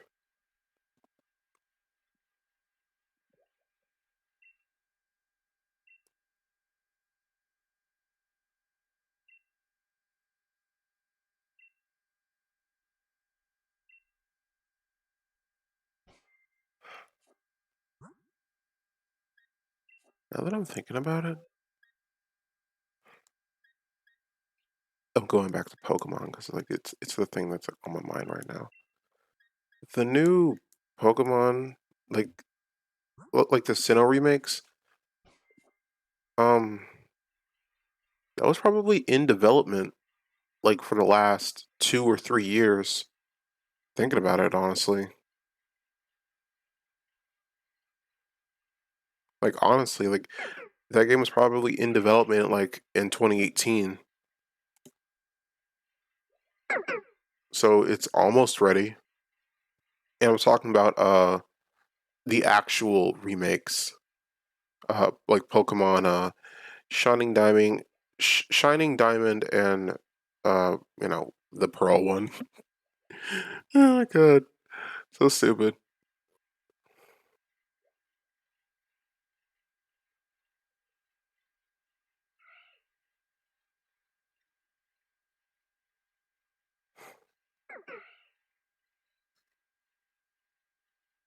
Hmm.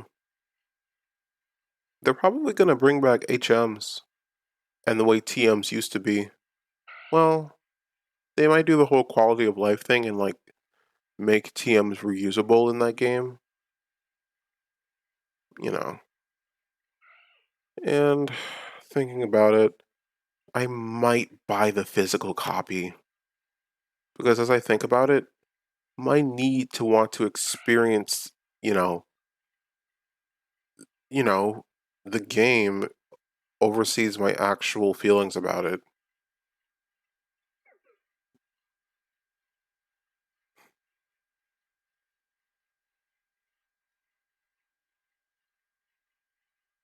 Hmm.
Hmm.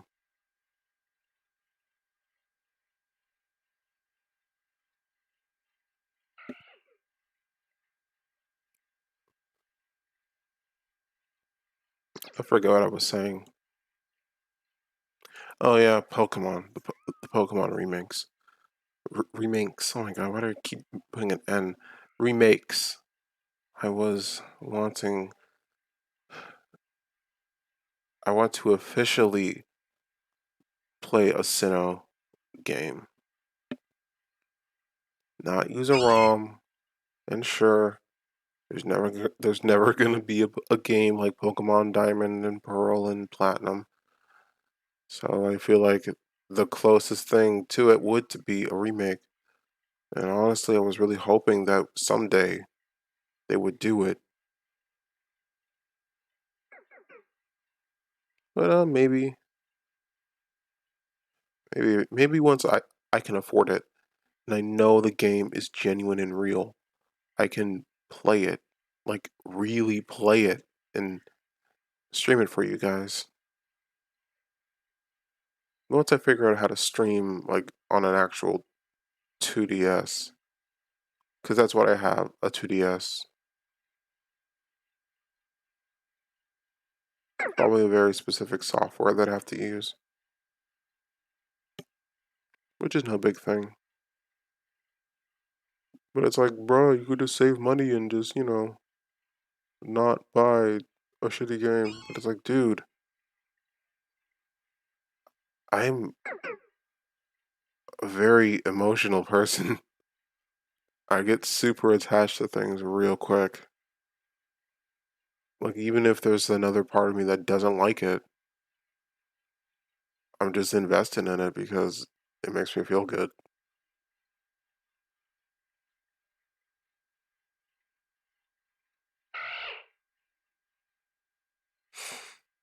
Mm, come on.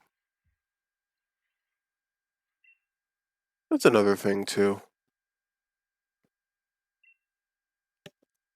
Well, that was something that they added in Pokemon, like at Pokemon X. The characters turn their heads toward you,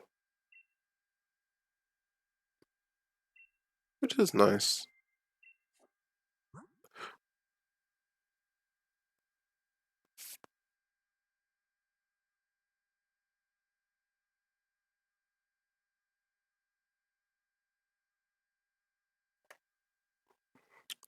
Yeah, I just hope it's not too expensive. Because honestly, it is the same game, but a little bit different. I know nothing of it, and I probably won't, even if I, okay, if I, God, I'm so sorry, that was gross, ew.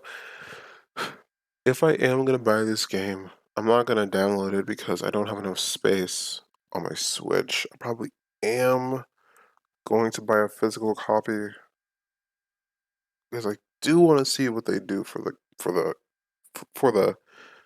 the in the art that they have for the packaging. Like once you open it up, some cool uh you know art to go along with the game.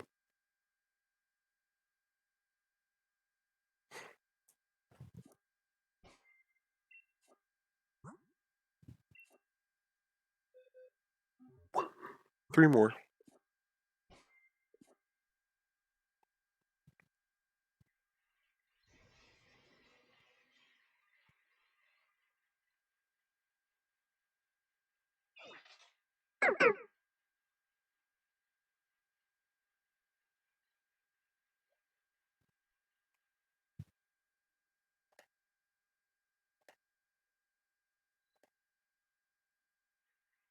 Wow, that was fucking sad.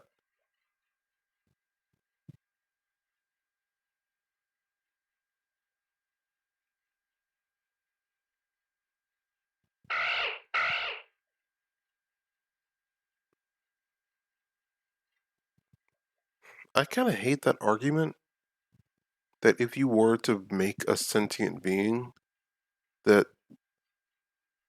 like a being that is able to comprehend the world itself and others, and because it's not like a living breathing person, it's illegitimate because that doesn't count. It's not like a person. It doesn't have a brain, but it's like it does have a brain. A computer that's far more efficient than yours will ever be. It's just like I hate that argument because like you're only able to perceive the world based upon your own senses as well. So why aren't you illegitimate as well? Like you were also created. You can't go beyond your programming either.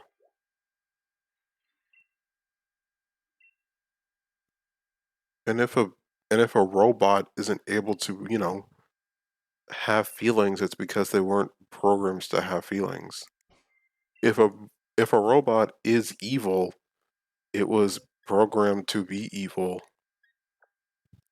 or programmed in a way to, eventually become evil if it so sought to be. It's just ugh,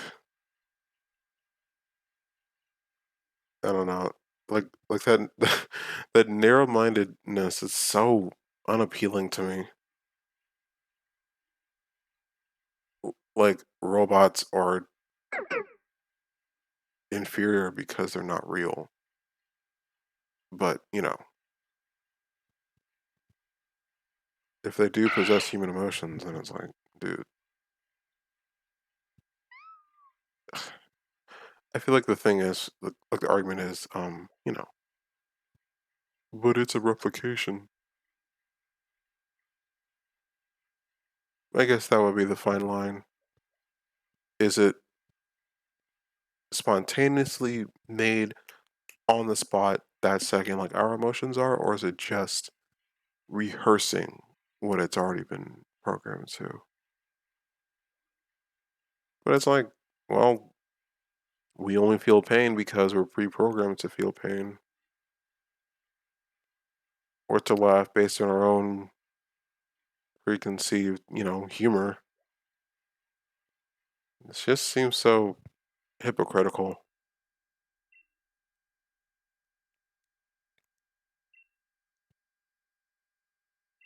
I feel like that's where I have an issue with that whole argument.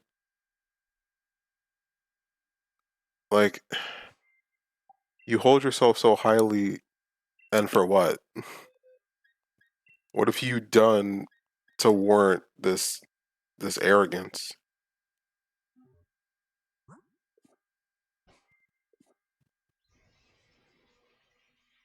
Mhm. Do me so do do do do so me do so.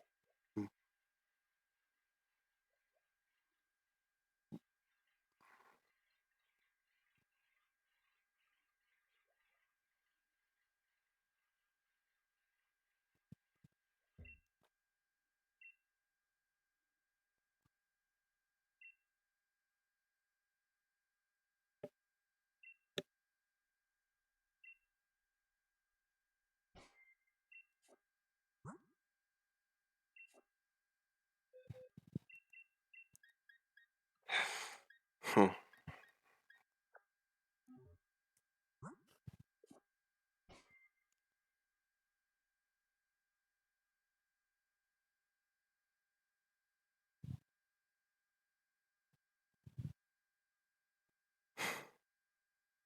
I keep looking at that expansion pass and it's like, dude, you should have just been a part of the game.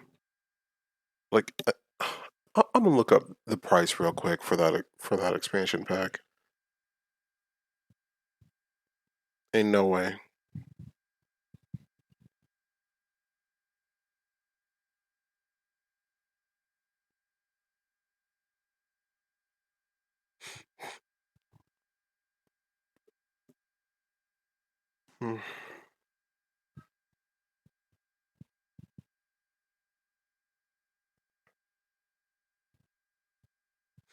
30 more dollars.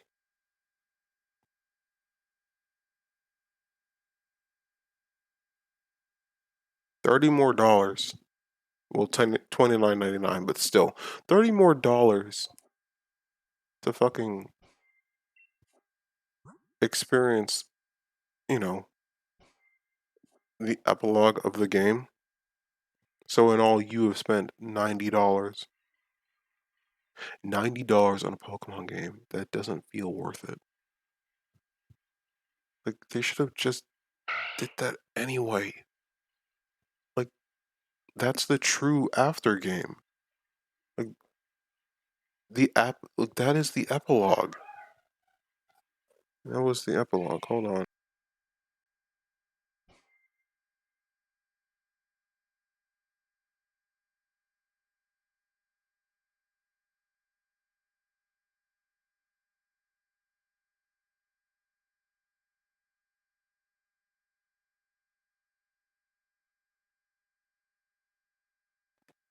I'm so sorry. I have to go on a little break just for a little bit.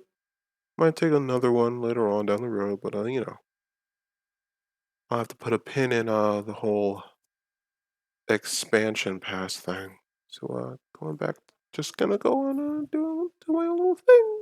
Goodbye. See you later. Just in a bit. See you soon.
Sorry about that. Just needed to take care of a little something.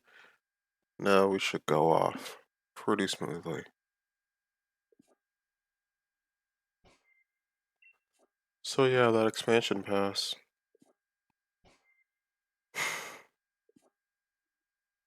You could have honestly just waited a year or two. It just seems like there's a time and a place to listen to your consumers. Like, dude, like y'all are too attentive. I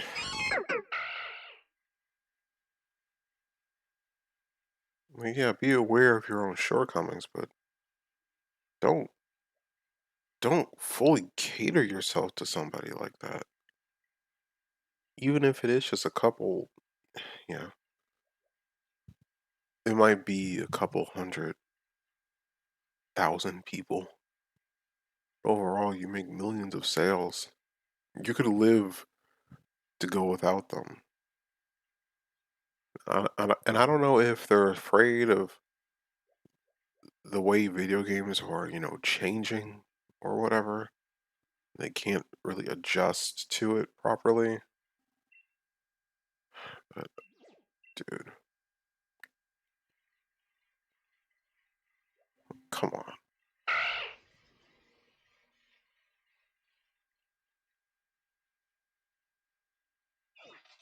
And then it's just, and then it's the cheaply made, like, product. Specifically talking like the physical product, the fucking Joy Cons. I know this topic's been done to death, but it can't not be talked about enough. The fucking why do they break so easily? They honestly shouldn't. I've never known I've literally never known a controller to do this so easily. That after a year or two of play, they have to be replaced or something. And they're $80 too. Like they shouldn't break that easily. Like yeah, sure, after 5 plus years of fucking 5 plus years of use, I understand that. Maybe 3. But only a year and and they fuck up. Maybe even earlier if you play even harder. Like I shouldn't have to be so gentle with the game that like not even a game, a controller.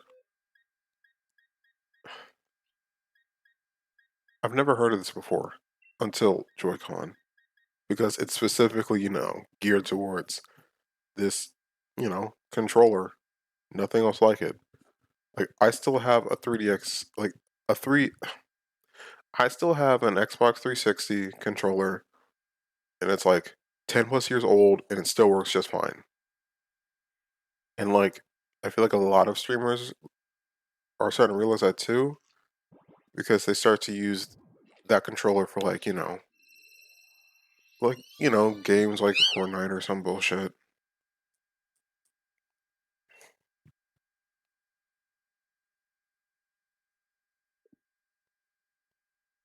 And it's like they've had analog sticks before. They've literally had analog sticks before. So why is it so different? Like why did you change it so much that it would just be fucked up by a little bit of dirt?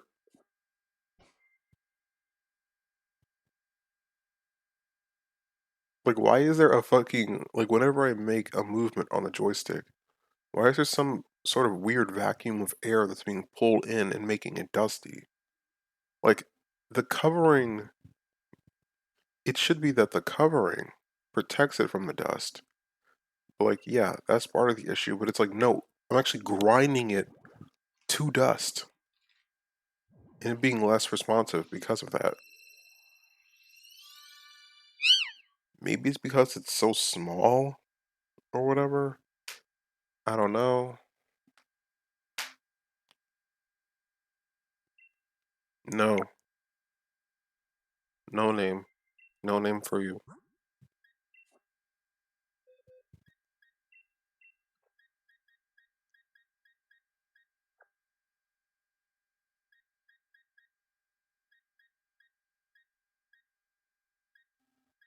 I'm pretty sure one of them had like all sixes. And I'm not sure if that's like perfect IVs or something, but I don't know, it feels kind of nice. One of them, one of them is,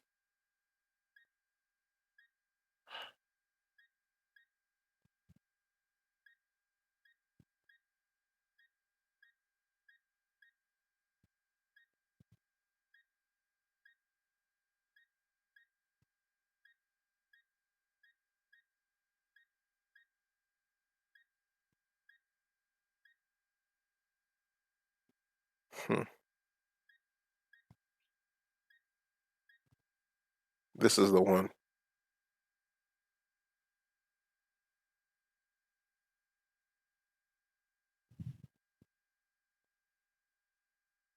That's the one with all sixes. I feel like I only have one of those like that.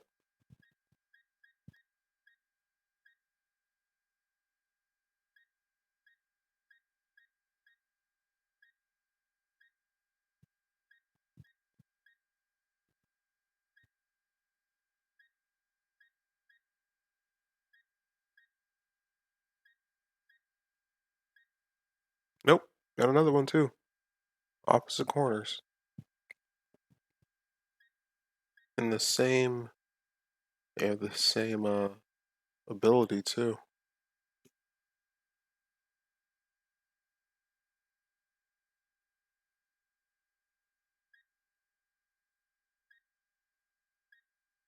I feel like if I ever had liberty to make like a,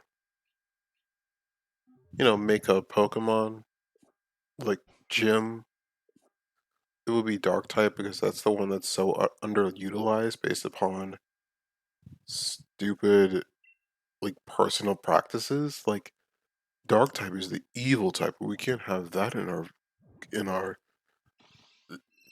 kid-friendly video game. And it's like, bruh, you have so many creatures that could so easily kill a child and who have the most darkest backstories where it makes no sense. You literally have a Pokemon that was once a doll, and because of it being thrown away and cast aside, it came to life and is now hunting down the Pokemon, like its previously owner.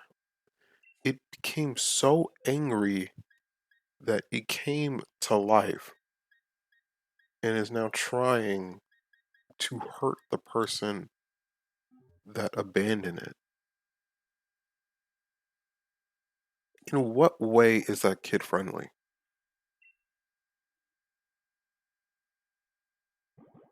And it was like that for the longest time too.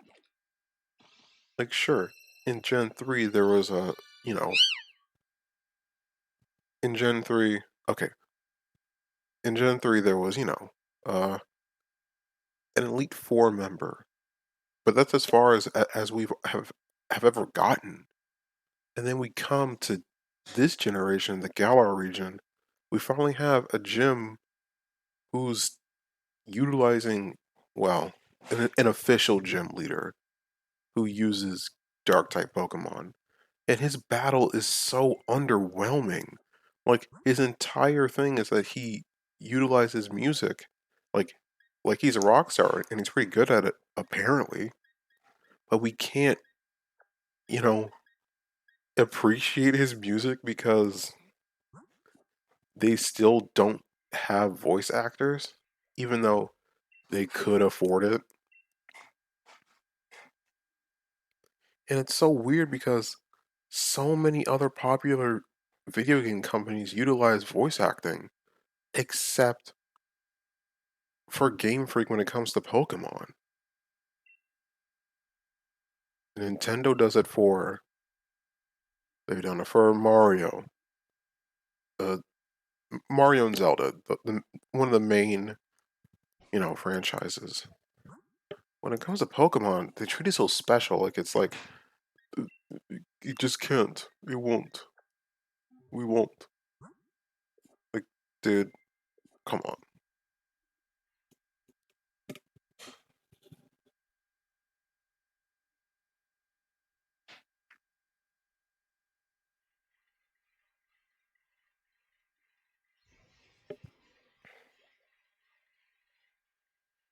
It's so weird. Unnecessarily so. We all know you could, but you choose not to.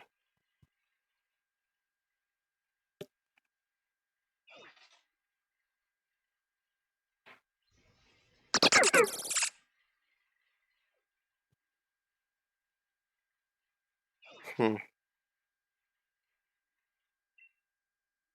What I could do is try to do a big haul and then do it in a long sweep. Like get every single egg, put it in the box, line it up in a row. I mean, a column, and then, and then do it like that.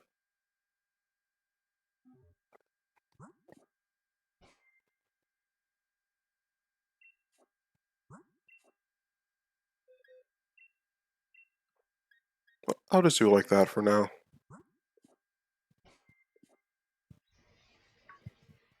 That way I can set myself up for the next stream to just be okay, one's preparation and the other one's like like a flurry of hatches. And it doesn't take like that long either. So I feel like this is more effective. And it randomizes it more that be like, oh yeah, it could be this next one, or honestly this next one.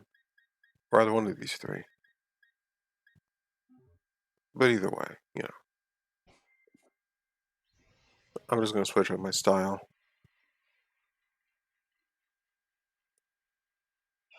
And if you didn't understand the way I said it, it's more like a visual thing. You'll understand it once I actually do it.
What is the things?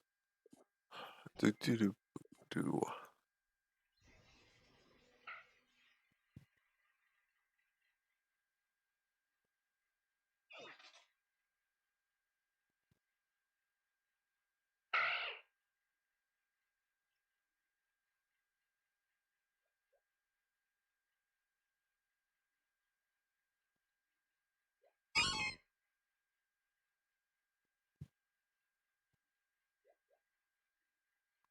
I feel like I have to adjust my schedule because the way it is now,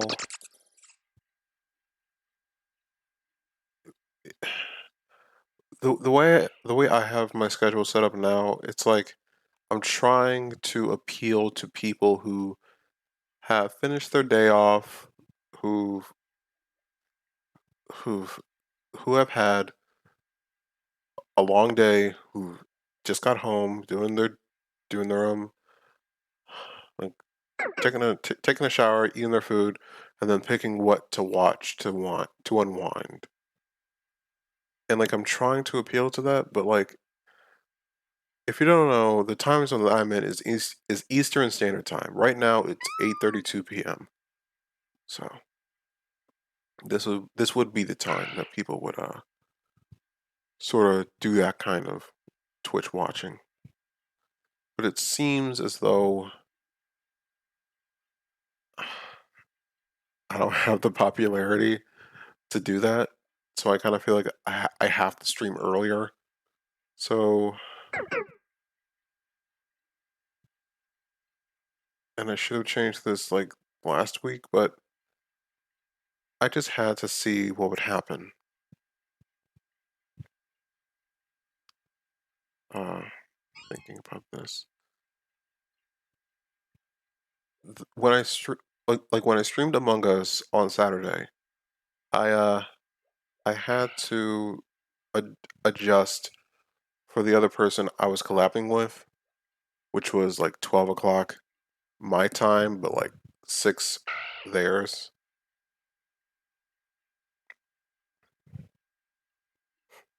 Yeah, which is like kind of early, but like it was a Saturday, so it's fine. And I don't really do anything else during the week, so 12 o'clock, 6 o'clock, it doesn't really matter for me. And honestly, that would be nice to just stream it in the middle of the day. I wouldn't have to worry about people like yelling in my house or something. That might just honestly that might be what I might just do. Because right now, if I were to try to collab with them again, it would be like middle of the night for them. Like they're like 7 hours ahead, so that's 15 hours. Like 3 o'clock in the morning, right? Am I counting that right? Yeah, no, that's way too late to be doing anything like that. So 12 o'clock my time would be the way I would have to do it.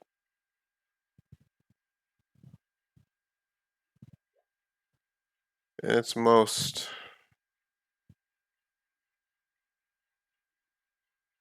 I feel like that's what I'm gonna have to do anyway, because I'm trying to account for everybody that's living here.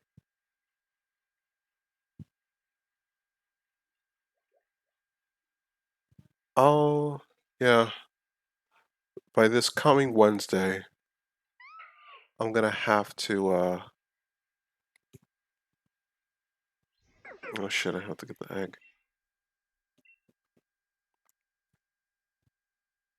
By this coming Wednesday, I will have to adjust my what's it called? My schedule, where it's like more like 12 to 6 or 12 to 5 or something, to account for the fact that you know. But it's like schedules are subject to change. It won't necessarily be that time.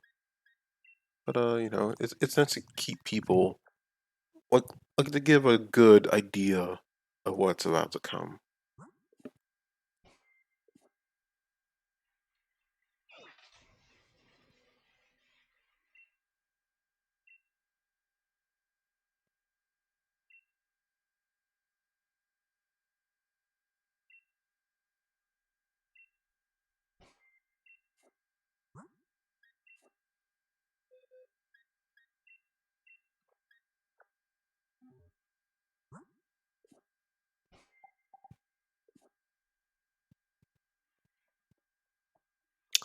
Oh, baby, look at you, look at you, look at you, look at you. Oh my god. I really wish that they like it shows that they have the capabilities. It's like, dude, the game would be so much more fun if you allowed the Pokemon to follow me. And it's like you so obviously have the means to do so with Let's Go, but like they just won't do it anymore. And it's like, come on. Sheer cold. Oh god damn. If you don't know, that move only works if the Pokemon is like a higher level, even if it's just a single level higher. It's a one hit KO.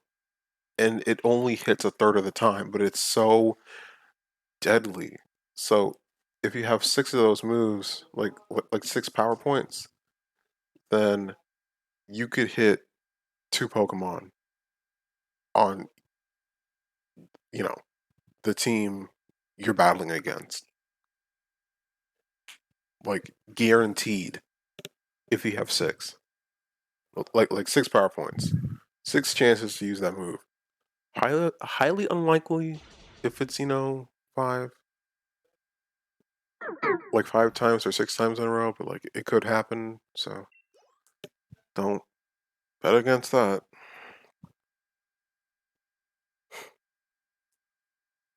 It's just best to avoid that altogether. Damn, I would have been. And I've never blacked out in this game either.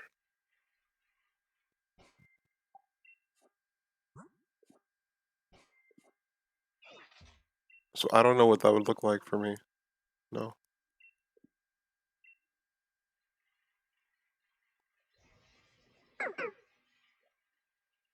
Try to see. That's one time.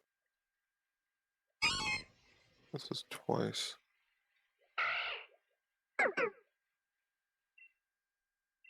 Nope, that's not enough. That's not enough either. I might have to do like all the way back, all the way forward, and then all the way back.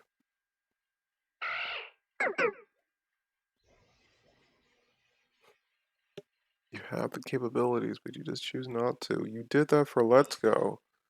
So why couldn't you just do it for this game too? Like the whole follow mechanic. Like for some people, it's like whatever. Like I don't care.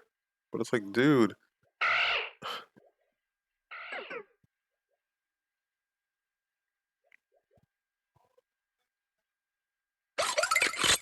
Like it's character building.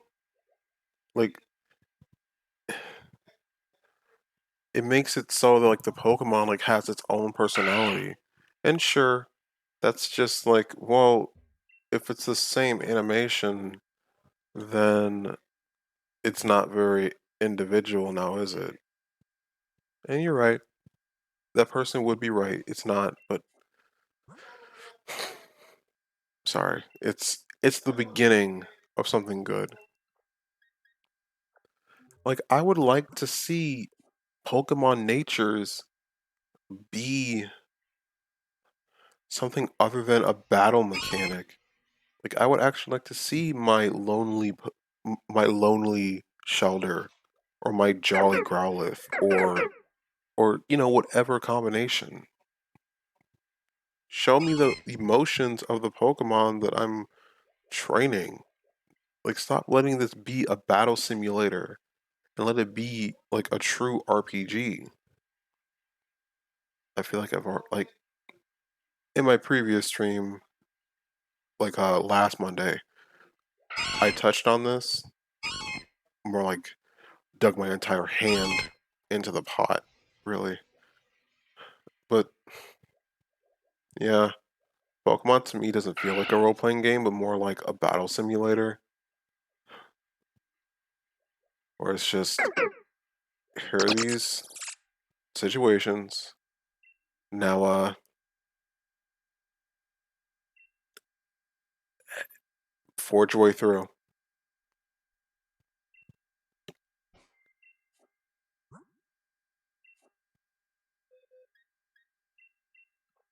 Like the battling mechanic is cool and all, but what am I fighting for?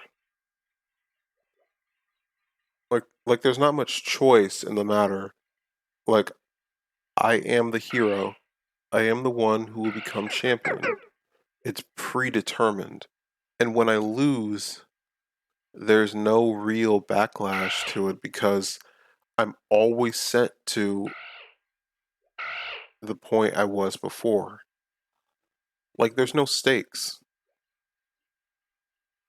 And there never have been.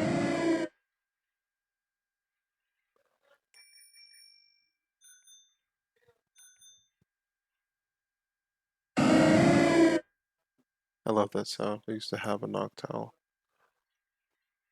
Like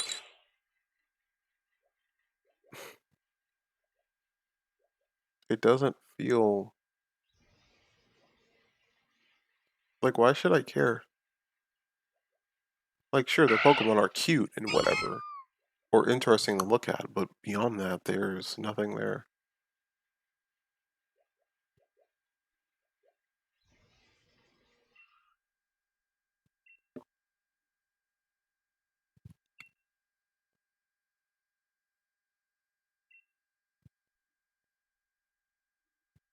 Pokemon's always felt kinda stale. Ooh, oh. Yeah, yeah. Na na na na da ba da ba da, yeah, yeah. Pokemon.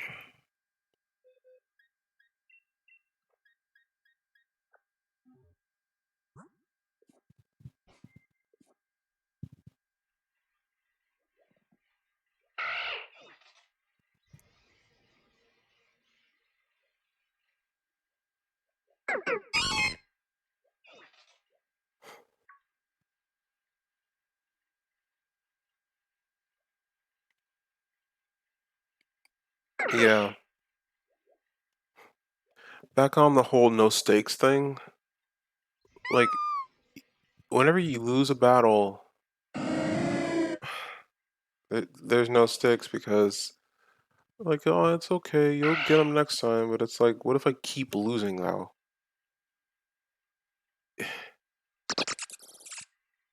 Like, it's always, like, if I were to lose every single time, it's always presented to me as you have to keep going. Like, you have to beat them to progress the story because there is no other storyline. Like, sure, th- in the original, I mean, in Pokemon Red, if you were to lose your first trainer battle, it wouldn't mean anything because it was just a tutorial, and that's fine to miss at the tutorial. But and sure, there's the whole Elite Four thing where if you do lose, you get sent back, but you get the opportunity to try again, which is nice, but not what I'm looking for. That's not what I'm looking for. I want there to be multiple endings. I want there to be multiple times where I can do something pretty cool. Like, you keep telling me that there's these other classes of trainers, or it's not just battling where like I could become a coordinator, but it seems like that there's no in-game significance. Like, sure, you won all of the pageants. Now here's a ribbon, but there doesn't seem to be like this final tournament between all these other coordinators. Really, I never get to see what they can do because there's nothing there. Like, like there is no coordinator tournament. Like, there are no coordinator uh, finals within the main games. It's always just the championship, which is really limiting because you're telling me that there are psychics, but I can't be one. Like, it's so tantalizing, but like, can you imagine the game mechanics if you could become a fucking cool ass martial artist or some shit, or a psychic, or a bug trainer, or like an actual professor assistant? The amount, like the networking you would have, but they'd never do it because if they were to fail, if they were to just invest so much of their time into it, that would be pretty much it. No one would have faith in them anymore because, well,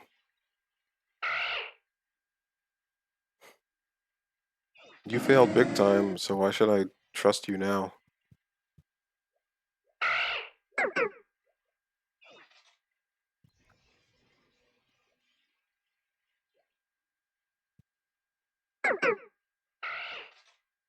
Personally, I feel like the games would be better if they just took their time.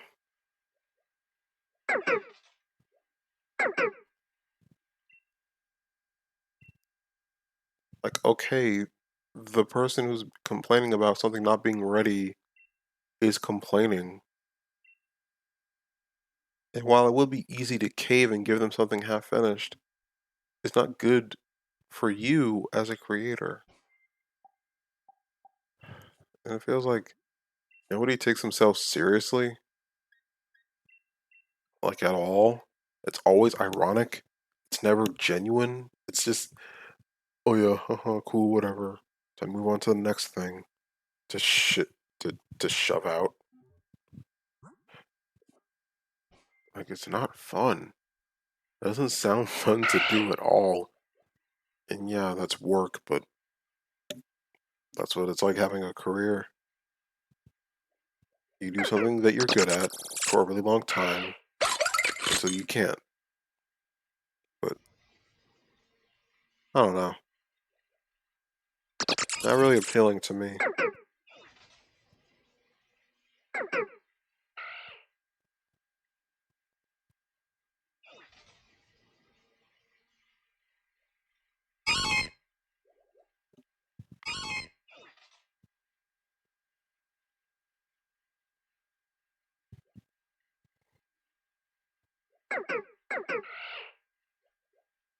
Now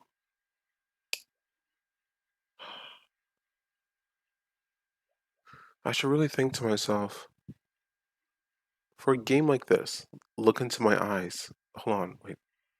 Look, look into my eyes. For a game like this, the way I'm playing it, 6 hours of me just rolling around, and sure, there is some cool, like, little commentary going on, but like, 6 hours of that doesn't sound very good. So for, like, Mondays like this, it'll probably only be 4 to 5 hours, and then, like, my other times, they'll be more like 6 hours, maybe seven, if I'm really into it. So, yeah, it's almost the 3 hour mark, so I might go on for, like, maybe 40, 30 more minutes. Just letting you know. Just when you just ooh, that would have been a cool time to put in a commercial. And now we're back.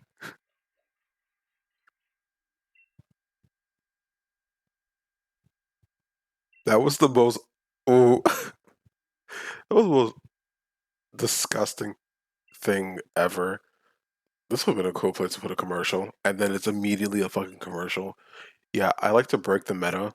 Like I like to say my jokes, and for better or worse, that's actually it's just the way I do it because I think it's funny to just be like, oh yeah, haha. A thing that would be funny if a thing happened. A thing happens. Like, oh my god, it's a cutaway. It's a Family Guy cutaway. No. That's basically what my comedy is. I just like saying shit, and then like a part of my mind goes to that, and then comes back. God, Family Guy has ruined me. You can quote me on that. God, Family Guy has ruined me. And they would probably agree too. Damn.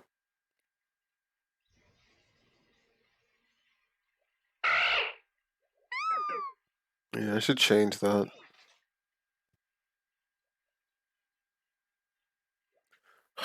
Also, what I've realized is the light mode for Twitch, and it didn't cross my mind until like a couple days ago, well, really more a week ago, that some people actually use the light mode for Twitch. And honestly, what is wrong with you?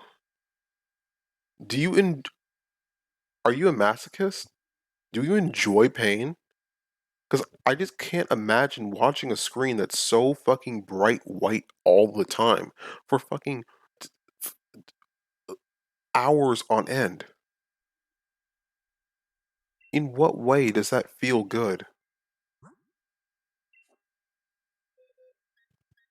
But now I have to realize that, oh wait, I have to account for that. So all of my like everything in my about page that also has to have a dark background because it just it looks weird because the colors I picked, it looks great on like a dark background. But when it comes to a white background, it looks like it's not even there. Like you have to squint your eyes just to see it. So now I have to fix that, which won't be that hard now that I'm thinking about it. I just have to go into like Photoshop or something.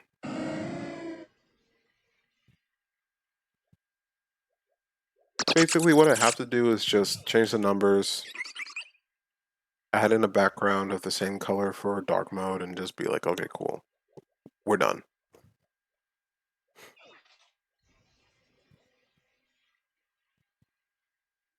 And I feel like that's something like that's never talked about because you don't really think about it until it happens.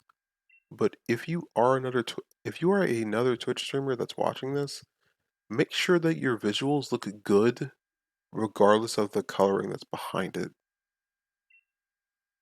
Because like it may be true that it looks good now, like like it may look good in white mode, but it might look really ugly in dark. So you may have to adjust to that. Because I can imagine the reverse happening, where you have really dark writing on a white background, but when you switch to a naturally dark background, you can't see anything.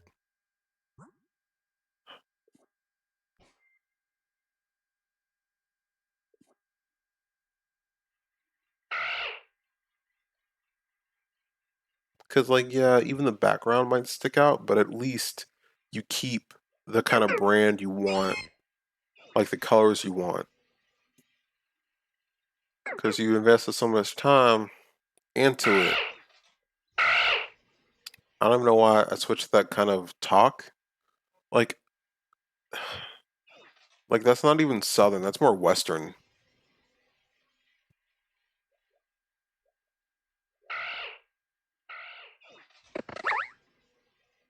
And I don't really know like what you'd call this kind of accent.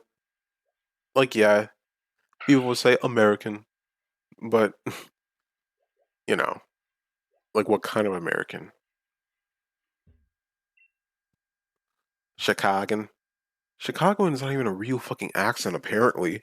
Like no one from Chicago actually talks like that, and it's like, huh? Maybe like in like the 20th century, people talk like that, but like not anymore. Because I feel like now people are more aware of how other people talk and how they compensate so they don't stick out. So they're not the odd one out. God. I see things from the back of my throat and now I just like I feel how loud that was. So I'm like, I'm actually in your ear, but I don't want to turn it down because I don't want to take precedent. Like, I don't want my music to take precedent over my voice. So I can't really listen to it in real time.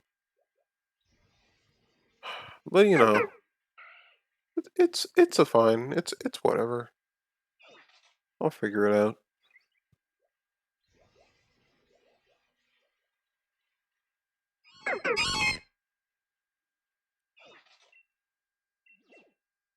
But yeah, I feel like the thing that really shaped the way I talk would have to be cartoons, which more more than not would tend to be more I don't want to say white, but more American, which I guess is white. And like I've been told for like the longest time that wow, you sound so white, like so proper, and it's like, bruh, if you don't take that self-hating ass shit out of my ears, 'cause I don't need that.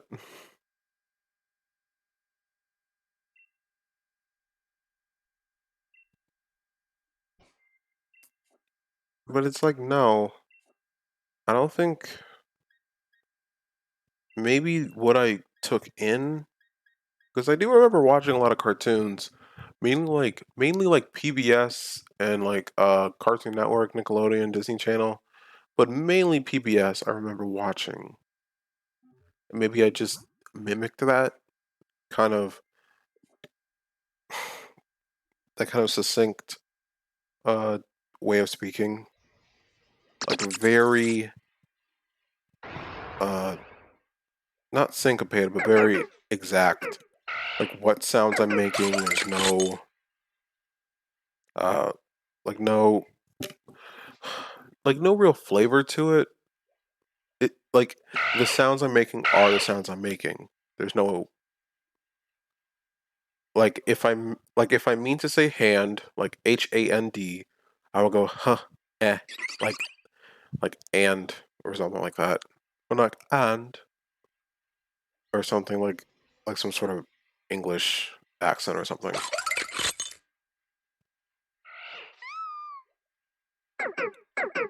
Like it's a very punch sort of like a punchy sort of way of speaking, I guess.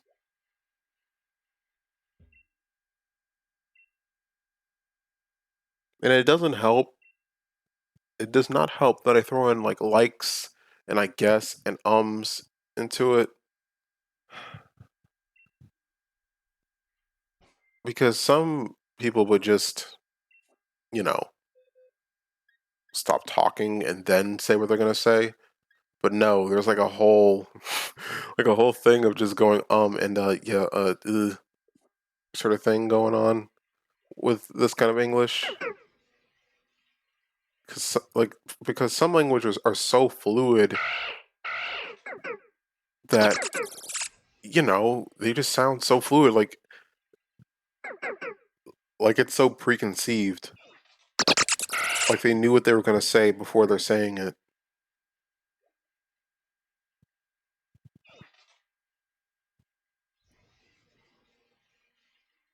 And I feel like what I'm talking about is Spanish because the common thing that's said about Spanish is that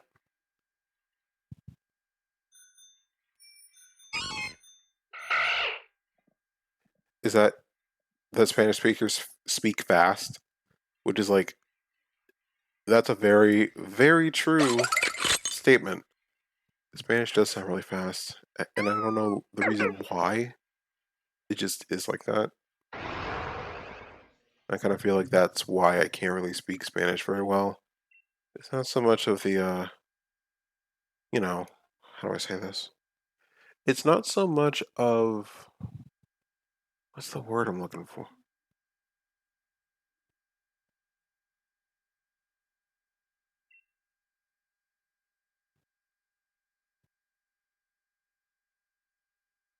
Huh. I guess that's a good way of saying it. Huh. How serendipitous. Keep in mind that I'm using pretzel, and I'm not using like the premium pretzel where I can pick the songs I want.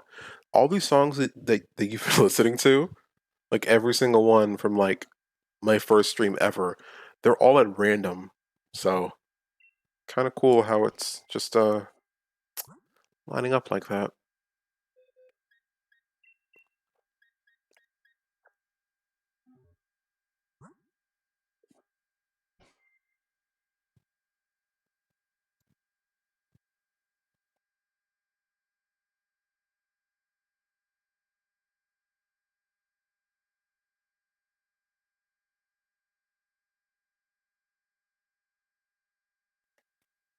Hmm.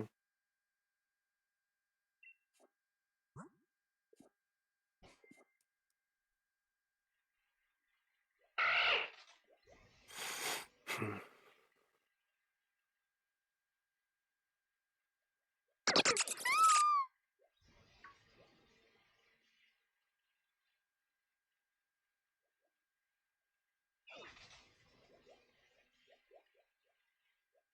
Right.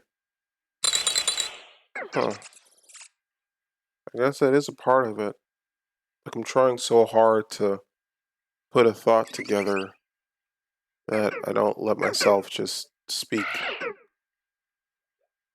And I do find myself doing that sometimes, but I guess when I'm like actually in the driver's seat, like my consciousness, like uh, what's that called? Not my id, but my ego or something. Like the front me, the me that everybody else interacts with. I guess once that part of me is in control, I just like lose it. I lose the creativity part of it, like part of speaking, I guess. And I guess the fear, the fear of being misunderstood also has a weight on me. Like I'm kind of scared of being made out to be wrong. I'm scared that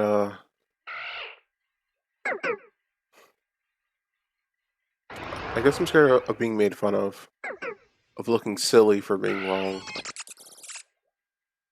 And like for the most part, that's I feel like that's an early memory I have of being called out on a little thing I did, and feeling really awful because of it.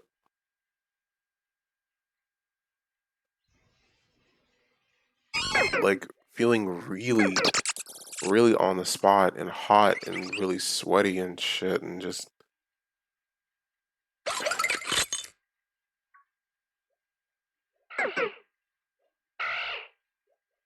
I don't know.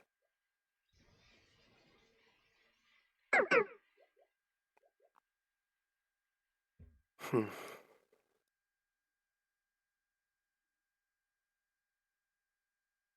Yeah,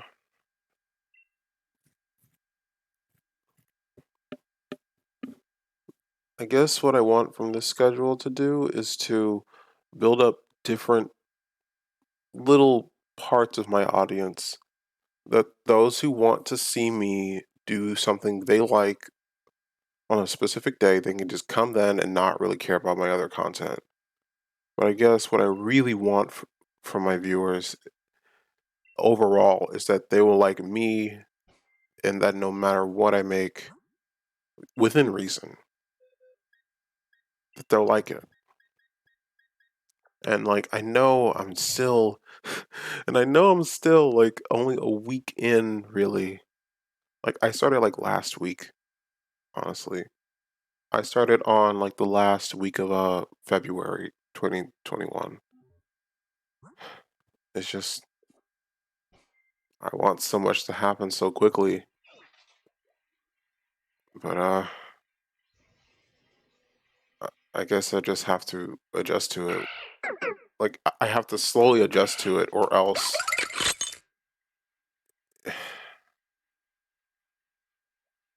if I don't slowly adjust to this, it will hurt me. Like I, I guess I should be grateful that I don't have a lot of followers right now because if I woke up one day and I just had a fucking like a million followers on Twitch, a million subscribers on YouTube, I wouldn't know what to do. Like what I would feel initially would be complete and utter surprise. Like if every single one of those were real, then what would I do? And I'm talking, and I'm also including my Twitter and my main channel, which honestly, Twitter, there's nothing much on there, like in terms of like my brand and like what I'm actually doing. But in my main channel too, there's nothing on my main channel, so it's like, dude, like what the hell? So I have to like actually make content that's like fitting within the guidelines and shit. Like I wouldn't know what to do with all that.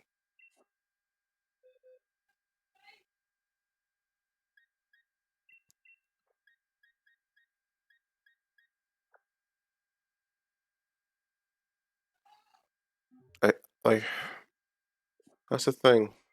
I have to come accustomed to all this. I can't just expect it all to just happen in one day. Because if it does, then okay, live your life now. And I kind of feel like that's the the deterring factor of trying to improve oneself. It's like wanting something to happen so quickly. Like, say if you wanted to, say a dude wanted to become like ripped in whatever image that is, you know, that's the image you have. And then one day he wakes up and he is quote unquote ripped. I feel like initially his body would hurt like insanely so because he just gained so much muscle mass, he lost so much fat. His organs are pumping up different hormones or greater amounts of said hormones. His mind's different now. He has to now be accustomed to this new body and strength that comes with it, and its weaknesses too. It's just so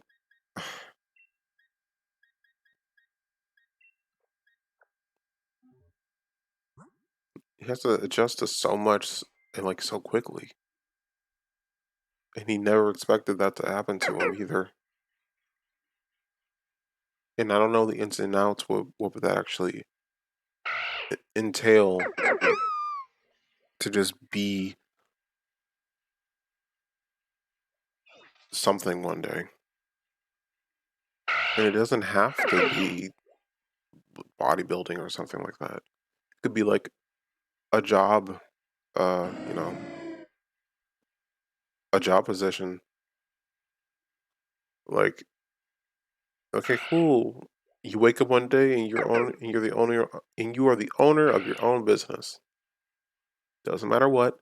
Let's say for the sake of argument, it's like a not argument, but a little thought bubble, a thought experiment.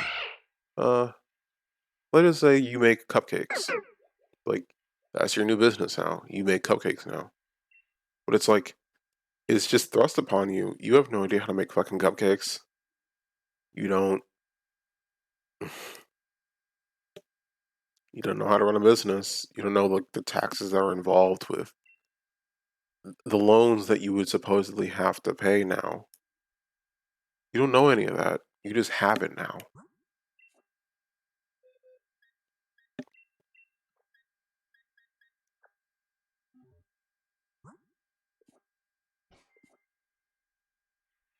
Like it's not enough to want it.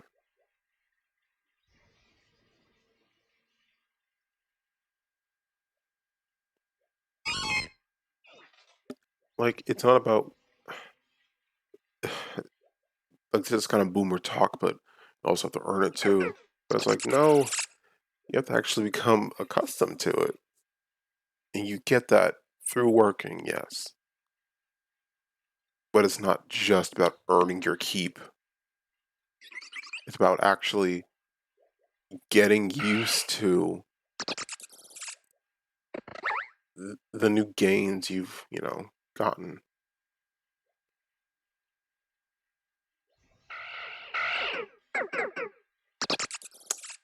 I guess there's this one myth that kind of hinges on that. It's about this kid who wishes he was an adult or didn't have to go through the toils of like going to school, going home, doing chores. He could just enjoy the good parts of life and just skip the bad ones. And whatever means it was, from the one I remember, it was this little magic ball that had a strand of string sticking out. And when he pulled it, it would skip forward in time. But he knew about the time skip and nobody else. So he just lived his life the way he would live it. This is all under the guise that your fate is preconceived, that your time is like I guess what could have happened like in a sci-fi sort of thing, like a Twilight Zone sort of thing. It's like he did the most likely thing that would happen to him, like a sort of like preconceived reality that was, made by certain events previously. So now he's on this very specific timeline of good and bad, skips the bad, and eventually he went to college, skipped college, then he what's it called? He had a wife, they dated, got married, then he had kids. That was sweet for a while. And then the kids got annoying, so he skipped forward in time a bit when they grew up a little. And then all of his kids were off, and he was with his wife, and things were good again. Then his wife then his mom got sick, and then he skipped forward in time so that he can be with her again when she's not sick anymore. But then he realizes his mom's dead. Then he skips forward in time again, so he doesn't have to feel that way anymore. But then he realizes his wife is dead, or well, sick now. Then he skips forward again. I kind of spoiled it, but now his wife is dead now. And he's feeling so much grief because he never had the time to actually process that. He never processed any of his life because he kept skipping forward in time. And now his kids are just grown up and really distant from him because he never formed a relationship with his own children. He just he just wanted all the good without any of the bad. And I think it's under the guise that keep using that turn of phrase. It's under the assumption that all this happened, well, all the good he experienced is very finite and like very small in comparison to like a full life. So really he was still just a kid underneath all of that really. Really, because he skipped forward in time so much, he was really more of like a teenager still.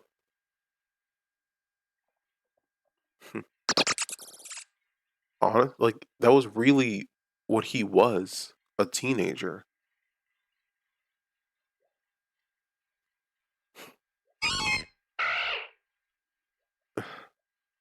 So sad. But it wouldn't be a fairy tale if it didn't have, well, depending on which source you read. The story ends with him discarding the thing.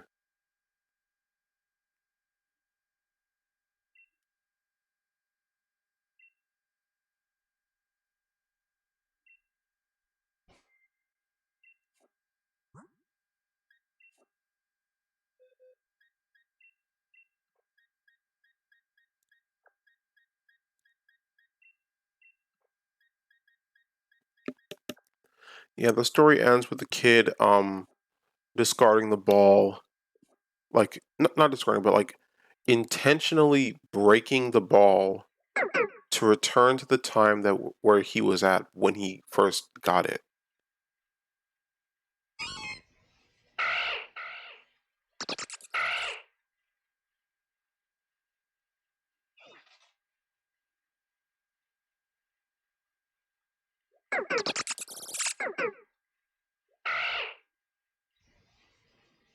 Yeah, he intentionally breaks the ball, which in turn sends him back to the point where he got like the idea to even try to skip forward in time.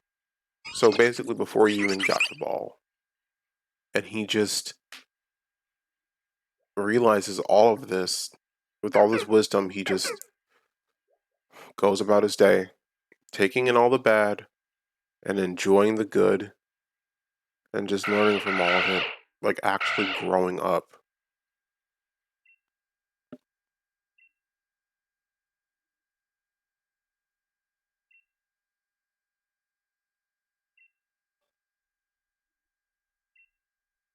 And that just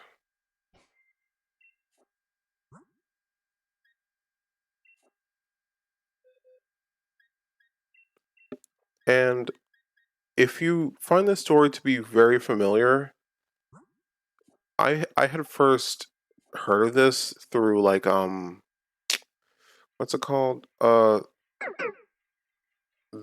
Book of Virtues.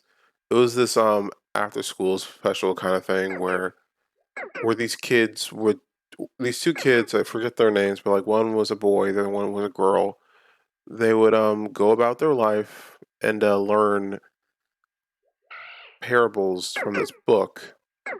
It wasn't the Bible. Just keep that in mind. It would reference the Bible, and it would reference a whole bunch of other stories, like across cultures and things like that. It did have talking animals, so like it was appealing to little kids in that regard as well.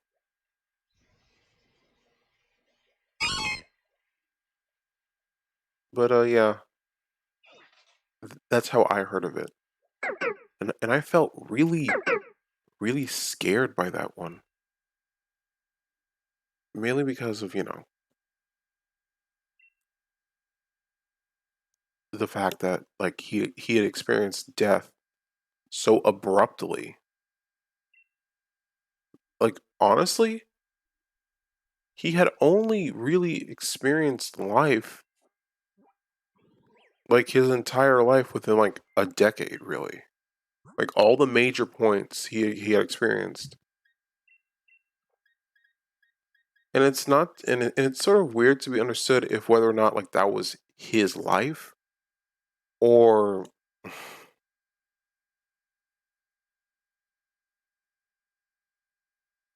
oh, I kind of feel like I skipped over something. The way the ball worked, it only moved forward in time. Like it only moved forward. So whenever he pulled the string, it was pulled. It couldn't be pushed back in. So the only way for everything to go back to normal would be for him to intentionally break the ball.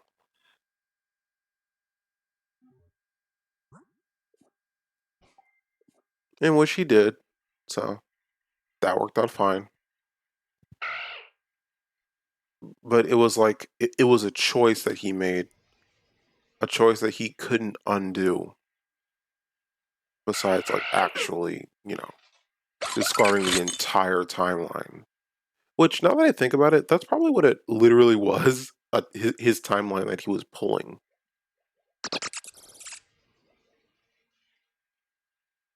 and it's like if he were to pull it all the way, like one big tug, it would be a whole jump in time.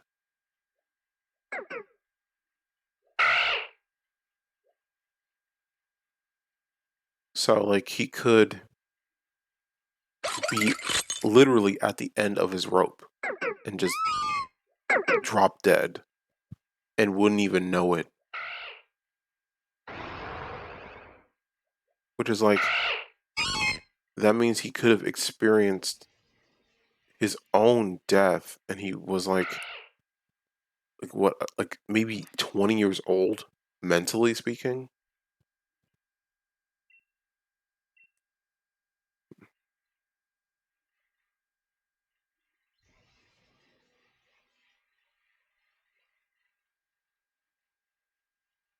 Now that just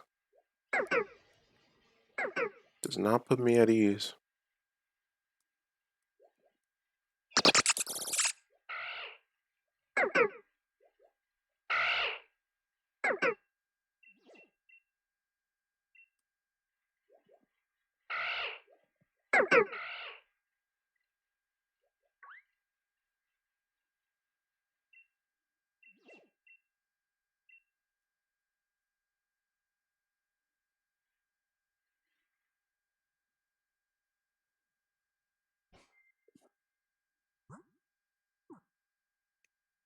trying to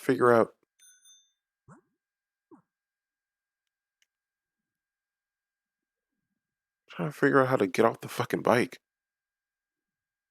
Right, the pluses.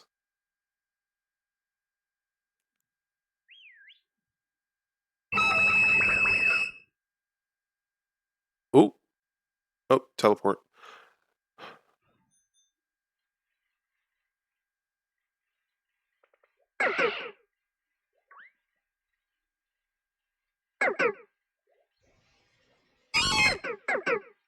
Oh no. So yeah, the whole point of that movie was well, not movie, but the whole point of that story was you have to, you know, your time will come. You have to adjust to all the things that you want before they actually happen. Also, like a movie that was heavily like a movie that follows the same plot line is none other than the movie Click. I feel like the movie Click was more, like with Adam Sandler and that fucking blue remote, which people sort of cast aside as another dumb Adam Sandler movie, but like it follows the same basic plot line. It follows the whole a man disheveled with everything that he's been accustomed to and has the opportunity to change and move forward in a time where things are better. He does it, but then like he loses everything that he had prior to.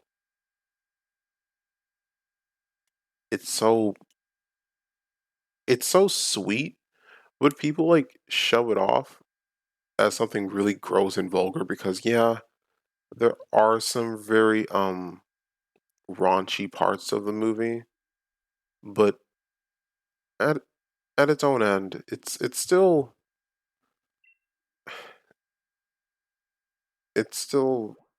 sweet.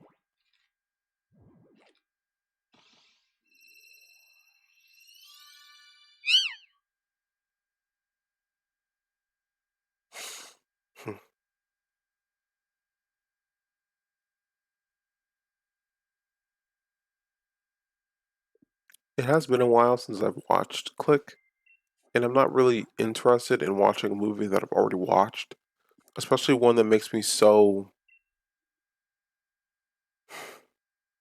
a movie that makes me so scared, mainly of there's a there's something so morbid. I'll say I'll just say that.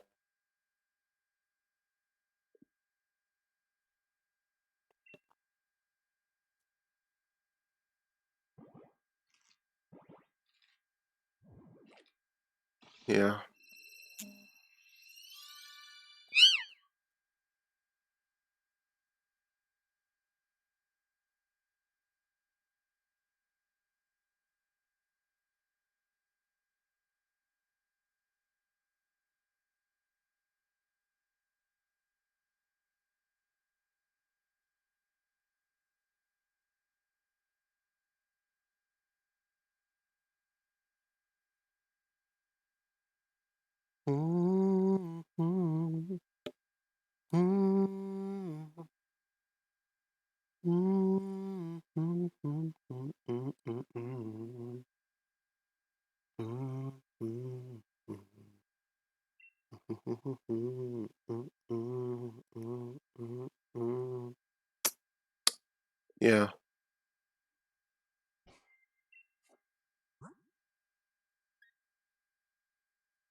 Thunder and lightning.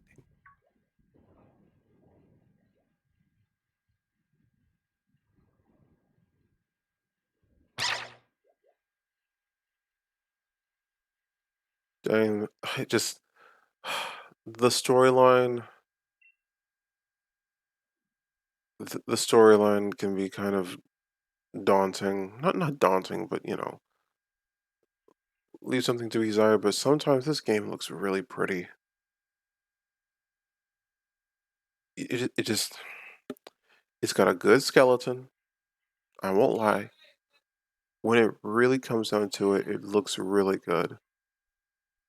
It just it feels like it needs like more polish.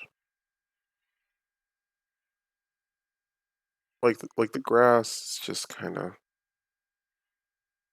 I don't know. And sometimes it does feel like my character is just floating over.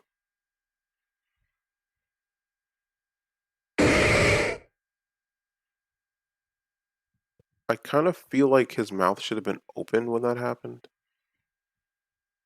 And now that I'm thinking about it, I've never had a Machamp before. So hold on, I'm trying to look at something. I do have some Ultra Balls, I think. I oh, I still have my Master Ball. I think I have a Quick Ball or two. Nope, no Quick Balls. Just hmm,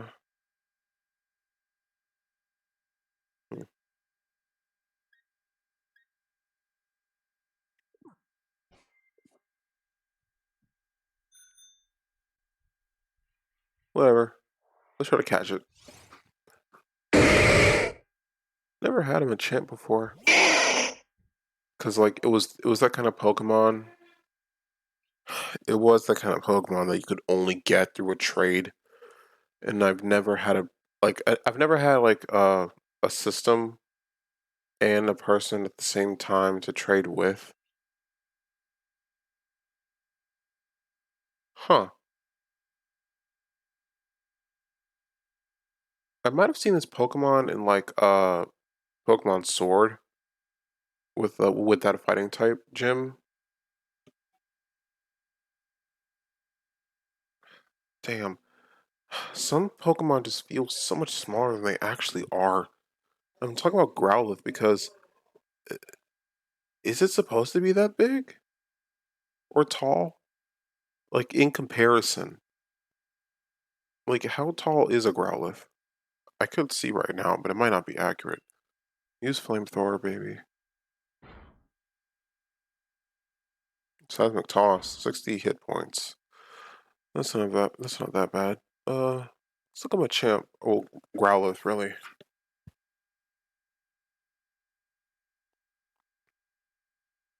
Fire type. Okay. The height is 2 feet. 2 feet and 4 inches, which is 71 centimeters. Now, that looks a bit too big to me for some reason. And Growlithe are supposed to be 41.89 pounds, which is 19 kilograms. Now, for some reason, that looks way too big to be 2 feet. And now let's see Machamp. Machamp's supposed to be like 5 foot something. Machamp. 5'3", which is 160 centimeters.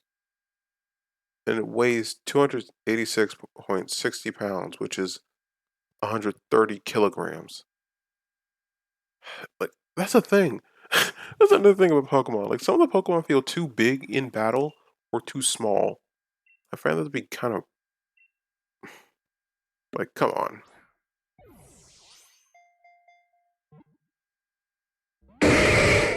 Shit. That's really high.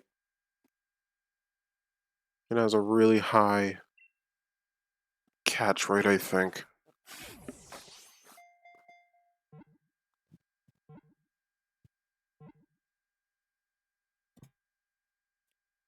Just took another one. What am I gonna name this?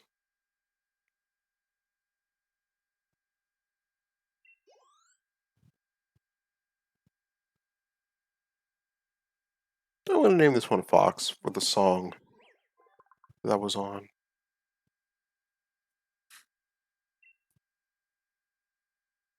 Machamp, the superpower Pokemon. With 4 arms that react more quickly than it can think, it can execute many punches at once. Personally, that kind of Pokedex entry should have been like early on. Because now that I feel like that this like with older Pokemon too, the Pokedex entries get either more and more extravagant, extravagant or something. However you pronounce that word, or so impossible, or they get more and more tame, like this one. It's like in another Pokedex entry, it's thought that a Machamp could punch a mountain, like and send it flying, which is like I feel like some of these are a very specific case and not supposed to be understood as this Pokemon, like every single Pokemon can do what the Pokedex entry says. It's like I kind of feel like with something like that, that's more a special case. And it had to really depend on the mountain in question too.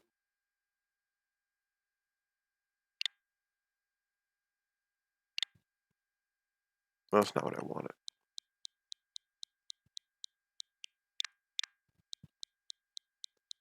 I wanted to there we go. Capitalize, but there's no special button for it.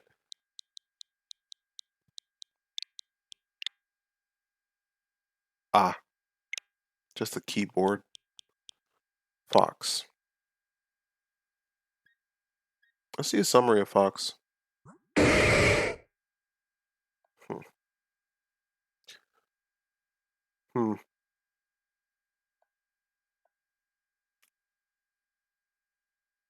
I think red is the up and the attacking. I think red is the increased and blue is the decreased. Which I mean, yeah, it has a pretty high attack stat, but you know, it would have been good if you know the what's it called?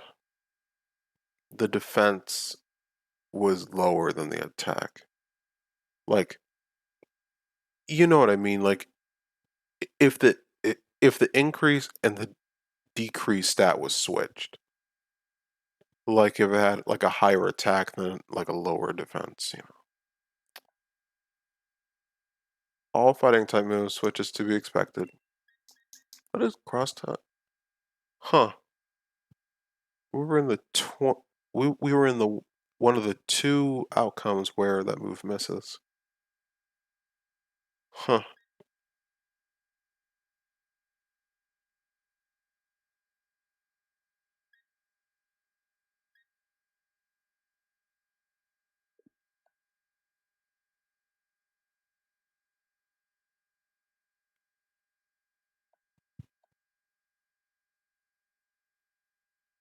Parenthetical.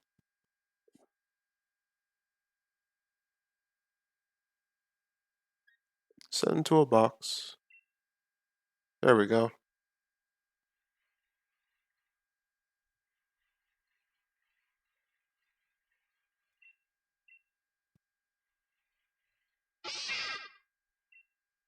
Berserker. This is the Galarian Meowth final evolution, which is pretty cool because I recently watched a video on this fan artist who makes like fan Pokemon and like with the Discord is making all of these like cool like a whole new region in thought, not actually making a whole new region, just if they did have the power, here would be all the Pokemon and like trainers and gym leaders and things like that. Like a whole story that they're making up if they did have the power to you know, make a whole new Pokemon game. I'm a I'm a just in case.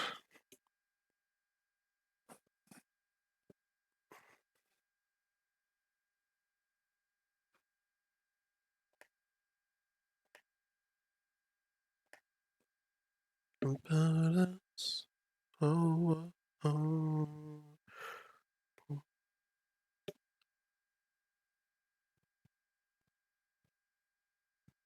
I'm looking up the channel.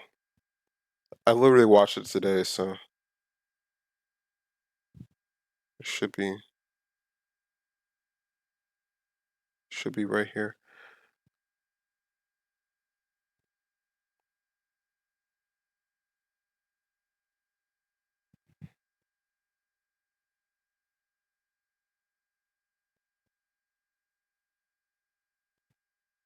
Hmm.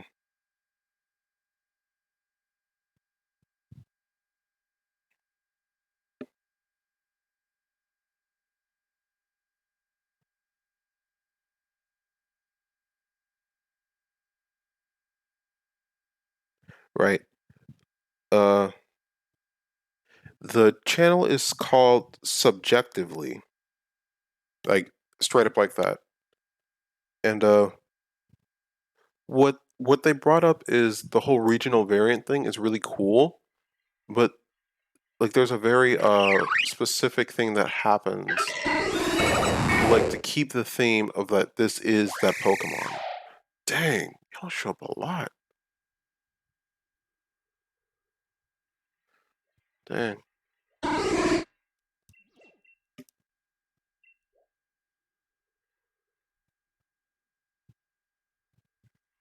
Right.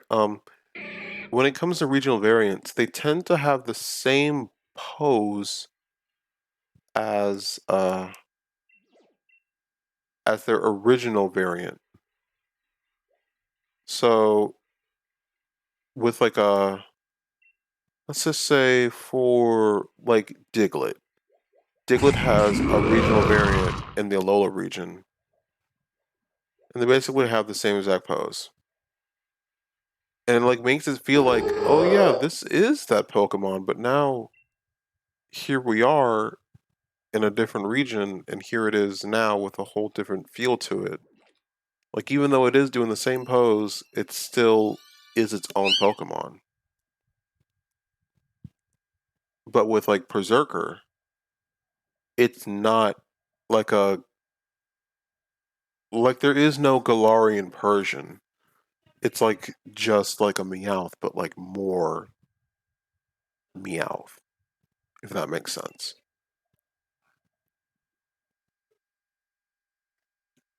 But with subjectively, what he did was he made like a more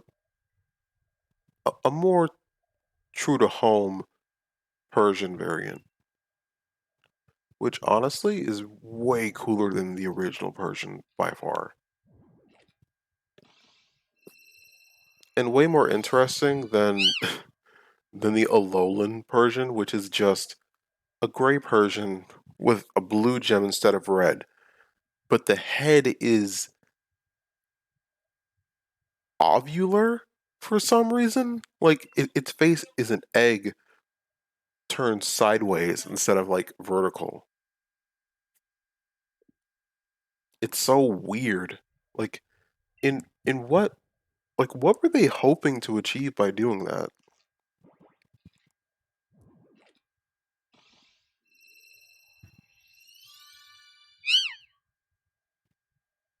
Like it feels so stupid.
I need you to move, Fox.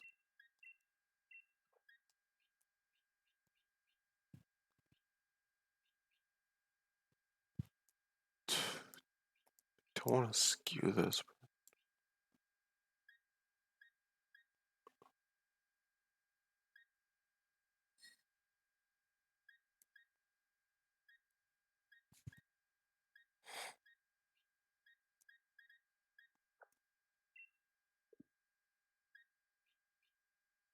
Oop! Damn, I am almost out of space. I realize this now. I only have like fucking 2 boxes left.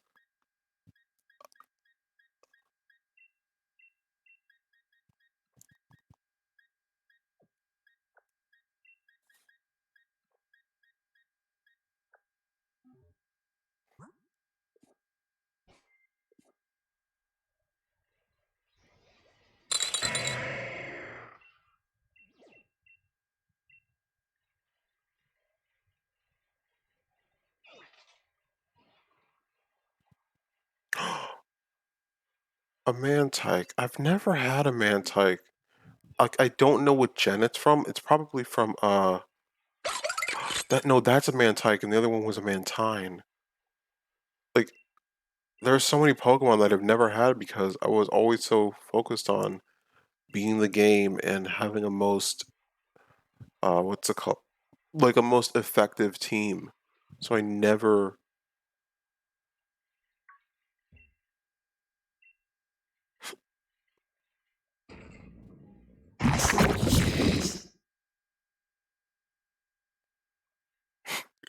look at him go.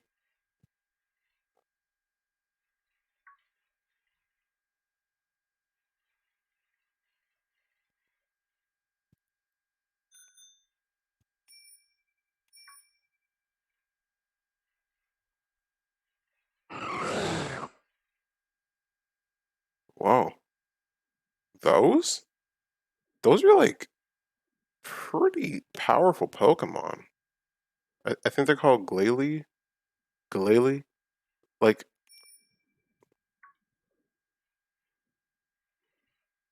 like I remember the a fucking Glaceon?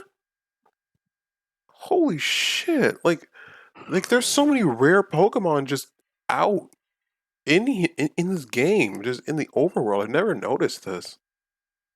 Shit. Um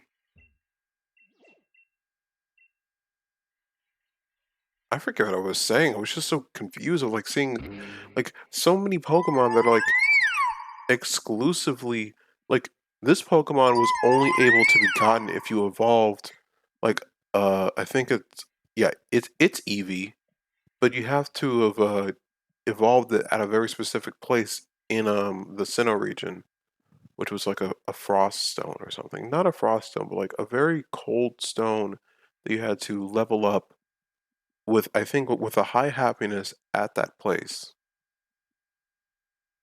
which honestly, it's so weird to see it here now. Also, I'm looking at it now. It's supposed to have like this cool little bob cut, but it doesn't carry over, so it looks really weird from the back. Like like that's supposed to be a haircut.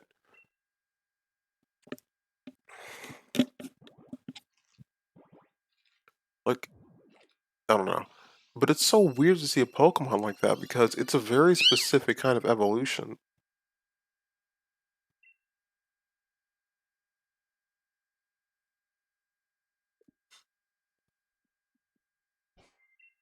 But I guess if it is through friendship, it doesn't necessarily have to be a human friendship. It could just be the friendship between two Pokemon, which is pretty achievable when you think about it.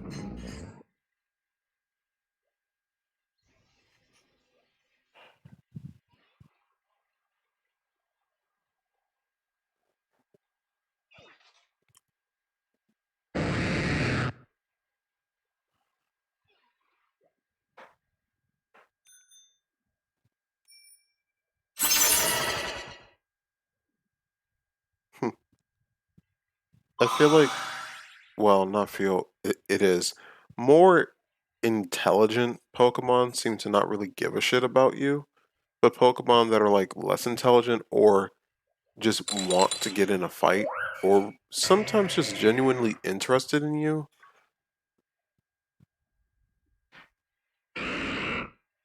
like they'll come up to you. Like Gengar, that little fucker. They'll want to pick a fight. They'll want to chase after you because they want to terrorize you. Pikachu! Huh? Where? It's so shitty because like why do you why do you get to have your own fucking voice actor? You're like the only Pokemon ever to have that. I think like Gen 5 onward they had no. It was Gen 6. It was Gen 6 when Pikachu had its own voice to say its own name, which is like why? Dupiter or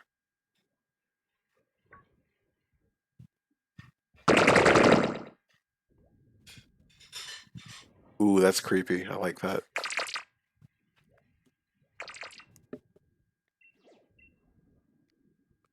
It's so weird because once the storyline was over, I just never thought to just explore the game fully.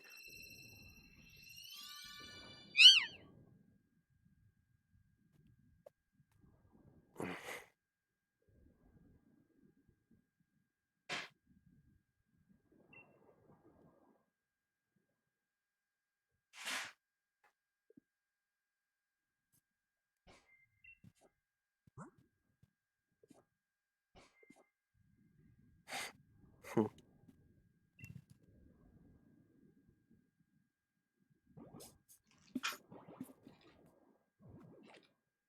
hmm,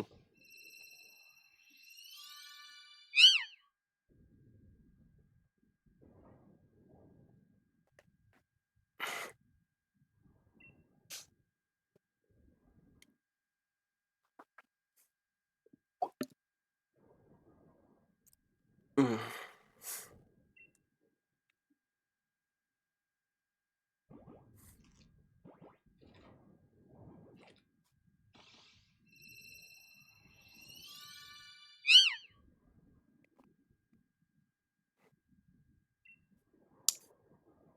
I do plan to collab more, but I need to find games that are.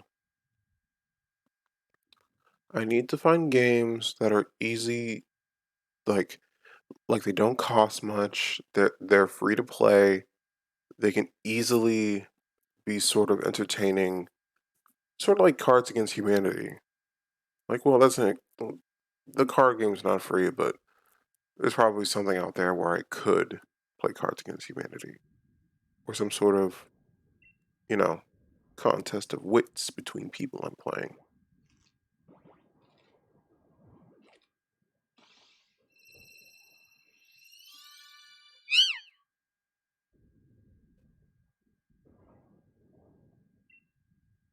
Hmm. No, no nickname.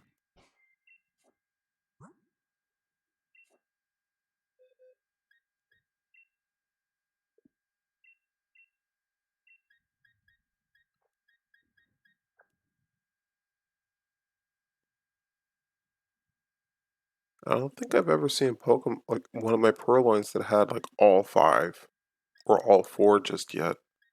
So that's kind of fortunate.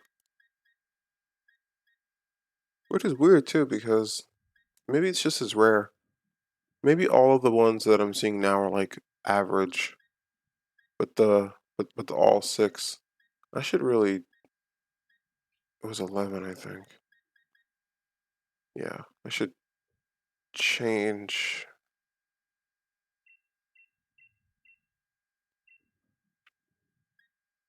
your marking. Uh, I'll just do a diamond just to tell it apart. That this one is special because of its stats. What did I give for shiny Pokemon? A star. It should be a star. Why did I give glow stick and pollen?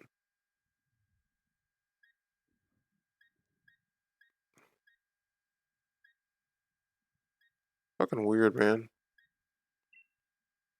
Anyway,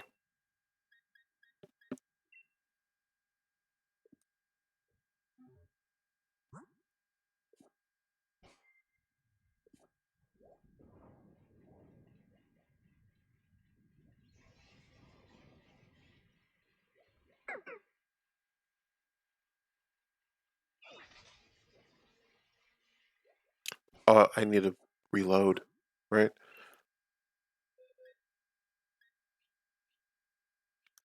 Oh, Clobbopus. I just this Pokemon feels so like you could find this.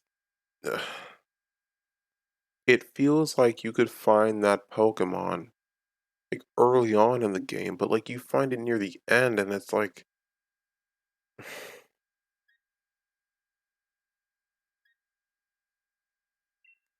like like look at him. That's just the picture. Look at this little dude. Look at him. He's so fucking cute. But it's like you'd never know about this Pokemon because it's so later on in the game, and then you'd have to readjust your whole team to make him fit in because you think he's cute. Which is like, well, she.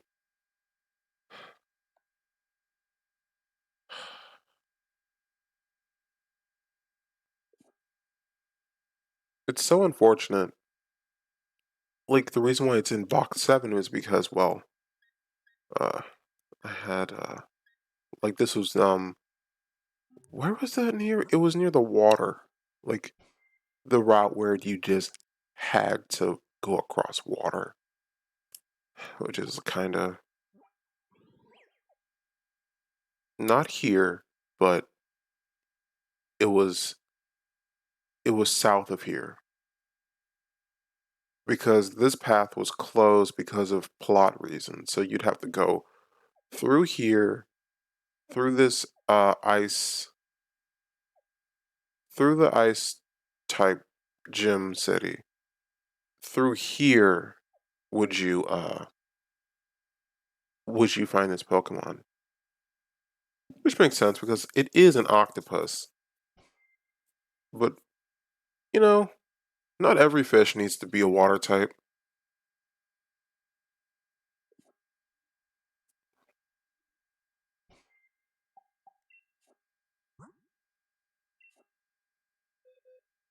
I'm getting distracted. I'm sorry. Need to get my eggs.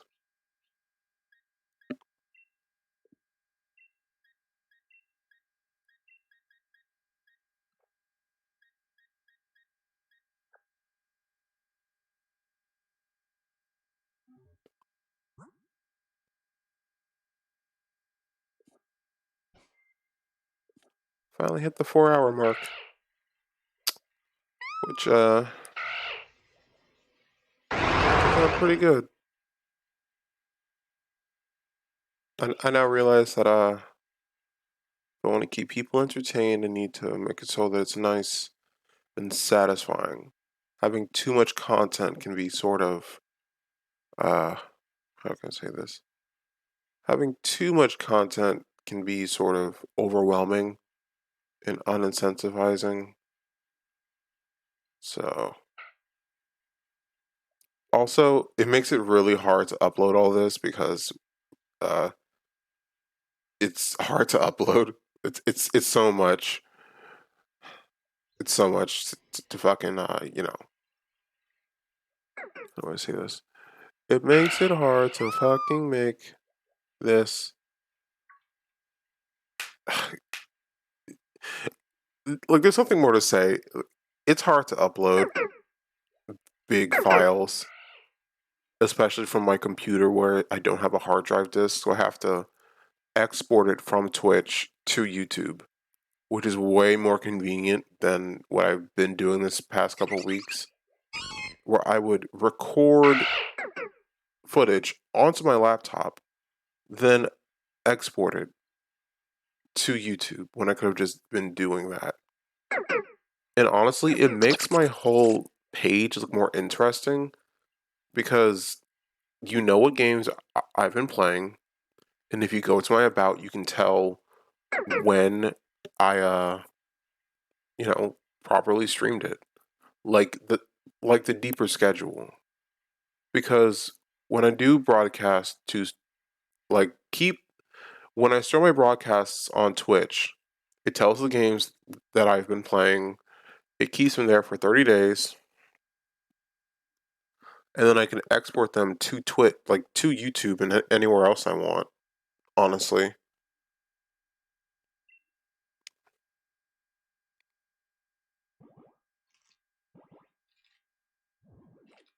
Hmm.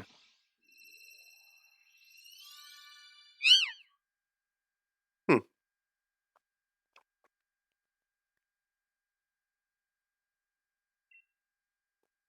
So yeah, I have some of my videos still on my computer, but everything else has been deleted. So everything that I've ever made through streaming on Twitch is on my VOD channel, my VOD Swamp. I might change my VOD Swamp name or something to something more The Bog or something that's more. Honestly, note to self: the VOD Bog, the Bog VOD, the VOD Bog. There we go. There we go. Finally, it was so close. Like it was, like I wanted to make it different, but it just the VOD Swamp. It doesn't really. Okay, you're in the door by saying VOD, but it's kind of a strain to say swamp. Like I wanted to make it sort of cool and different. So now I have another project tomorrow. Sort of reinvent my brand. So as of tomorrow, and by the next time you see me, my whole channel will be changed and have a proper um I'm talking about my YouTube channel. It'll have a proper profile pic because I haven't really made one for it yet and I don't know what to make of it. It could just be the 7-7 thing. The 777. Don't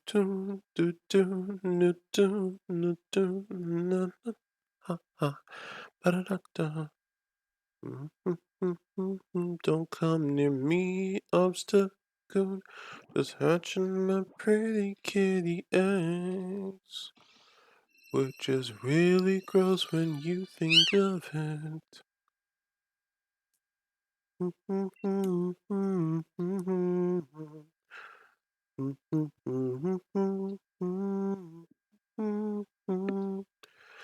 Do, do, do, do, yeah.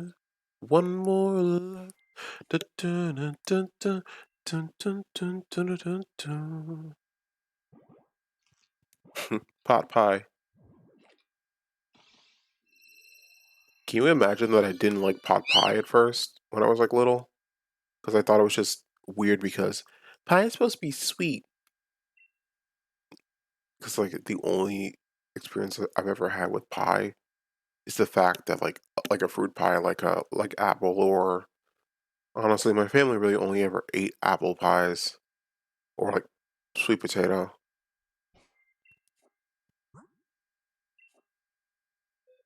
More sweet potato than apple, really.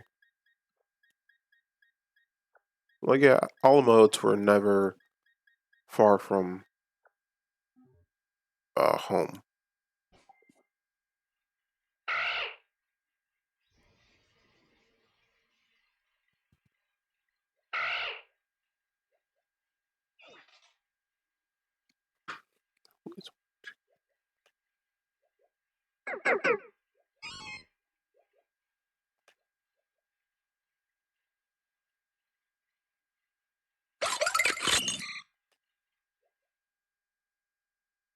Na, na, na, na, na. Ba, ba, da, da, da, da, da, da, da, da.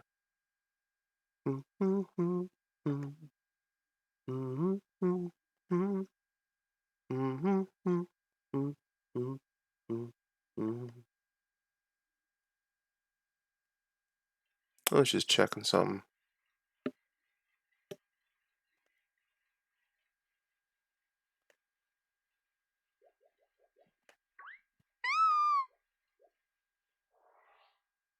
Oh, hail.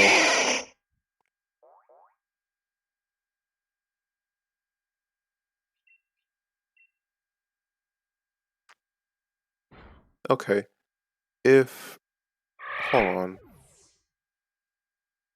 if a growlithe is supposed to be 2 feet and 4 inches, like on average, what is a what is a zigzagoon? Because that was notably smaller than what I was experiencing. And I have caught a zigzagoon, so I know. So my Pokedex knows what the average is. Hmm.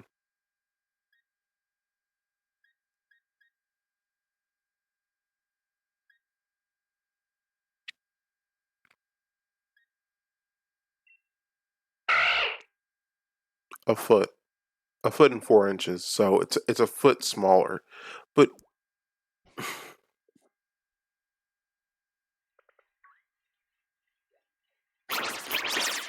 which is weird because it didn't look like it.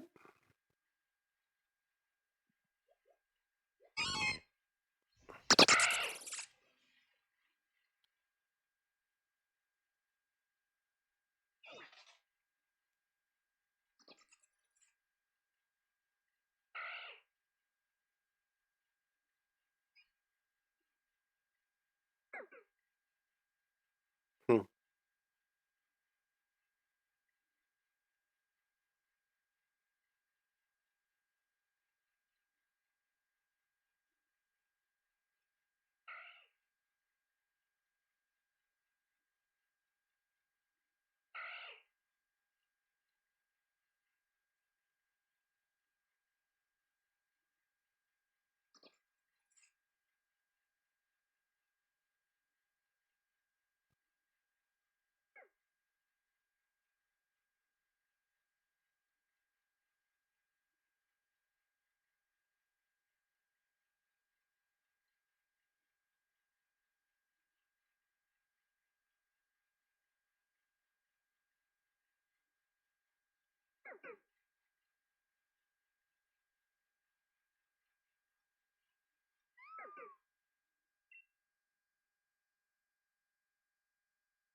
The critiques are cool.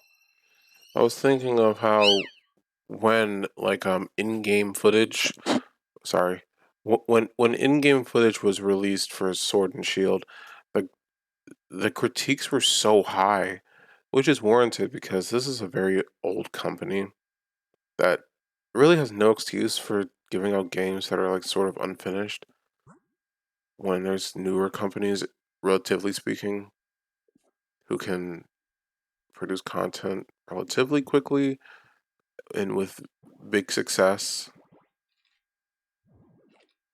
It's just it just feels sort of like they're out of touch. I was thinking critiques are cool, but there's just like little moments where you have to like let them off easy a little bit. Well, like more not so much on the game. Like it's not the game fault that is bad. Like like Sword and Shield isn't broken to play. Like it's still enjoyable. Like I was finding like little piece like I was finding a little piece in just uh playing like playing like this, which is by no means what they intended to happen. But here I am.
Why, da, da, da, na, na, na, na, no.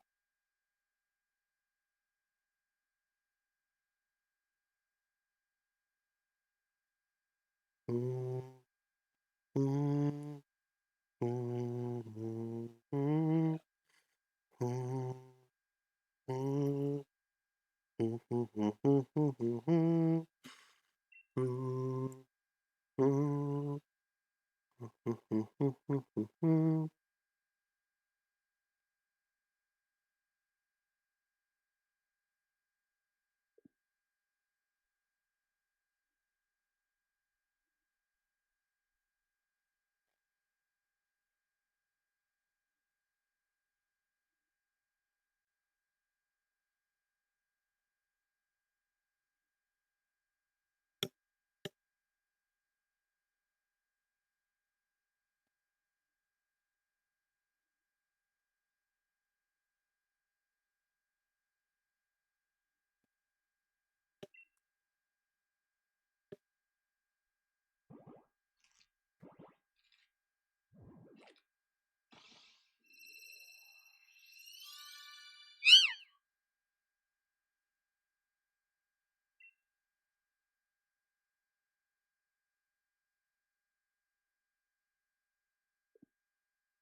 Hmm.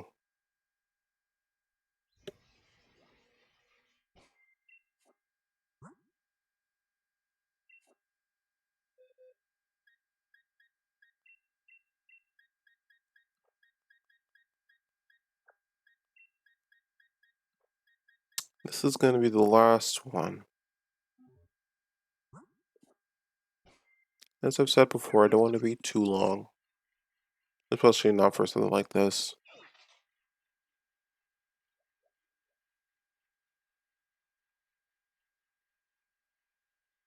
But then again,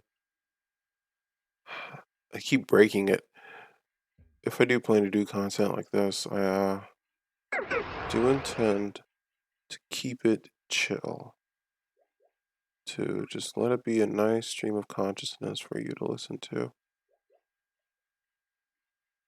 whether it be on Twitch or on YouTube, or honestly, you should only be really watching this through Twitch or through YouTube, honestly. You should not be listening to this in any way, shape, or form anywhere else, because if you are, you're not really officially listening to it.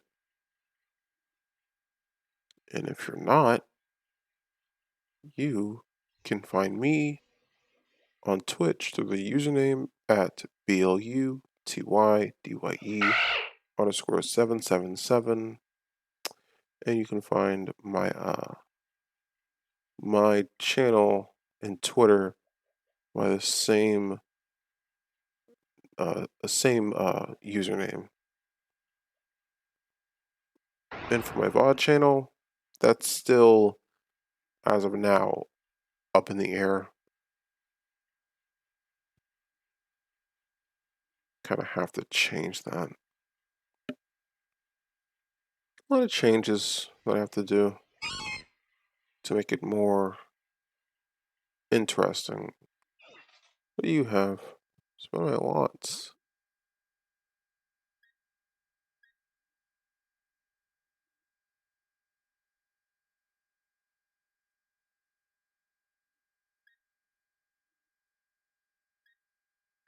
Psychic fangs. Sorry about that. That was weird suction. Psychic fangs. The user bites with the target with psychic capabilities. So, that's kind of weird. Also, it's a record or something, a technical record. So it'll break the moment it's used. Well, after it's used. I like this up close look of him.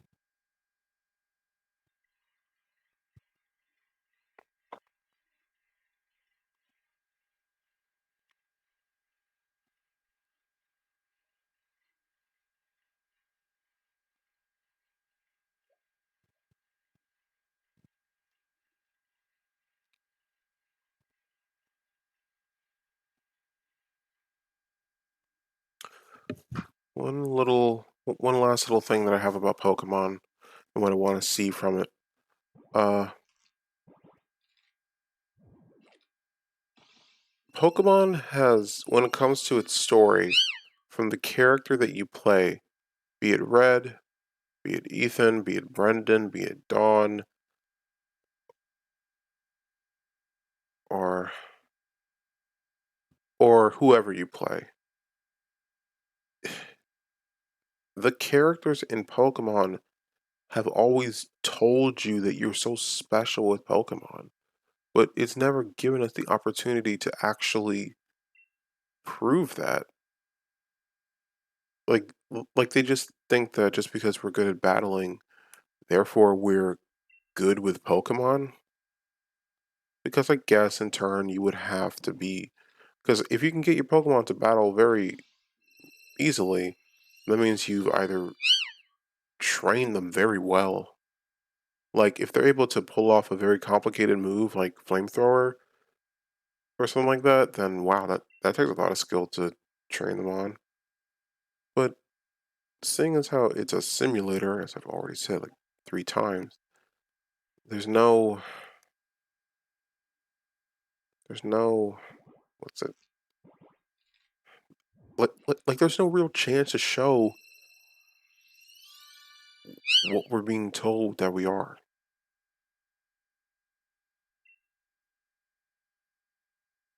Like all I did was grind to get where I was. Like there's no real way to train speed unless I'm doing that whole special training thing from like Pokemon X to Pokemon Sun and Moon.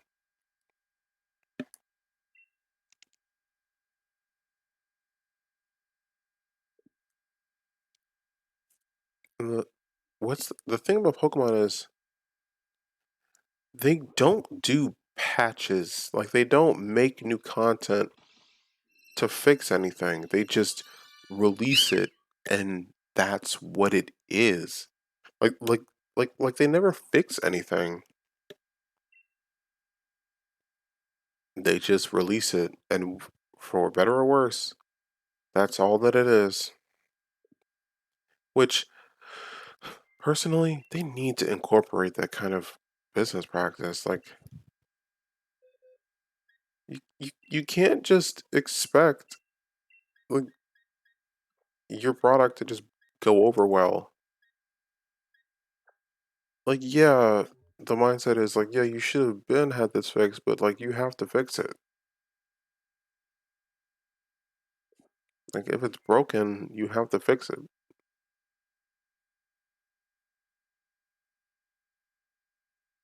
But I guess there is no fixing something like that when it comes to a physical copy.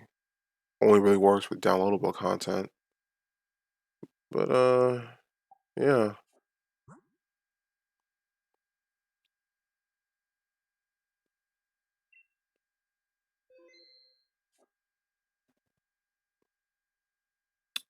I'm gonna.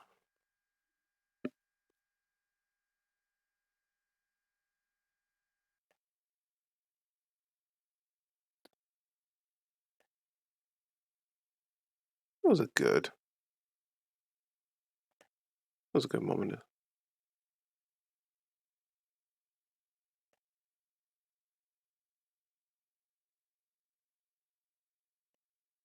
All right. That was that was pretty good. I felt really good doing that. That was a good stream for me. I have no idea how it was for you, but I hope it was. I really do. So whether or not whether or not you watch this on my in the VOD blog, as I will now call it, whether or not you watch it there or you watch it here live on Twitch at BLUTYDYE_777, I appreciate that. I appreciate you checking out my stuff. And if you were to be so kind, I would like you to subscribe if you liked it and follow me here on Twitch and on my Twitter by the same as my Twitch. I would like you to follow if you liked it to keep up with my stuff, to keep up with me and what I'm doing.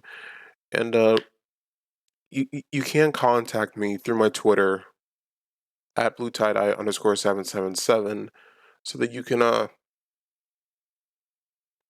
if you're like a follower or something, you can ask me what you want to see and I'll make sure that and I'll try to see if I can make it happen because if it's like a very specific game uh and and if I don't have the means to to produce that kind of content, I'll have to make the closest to that if I can.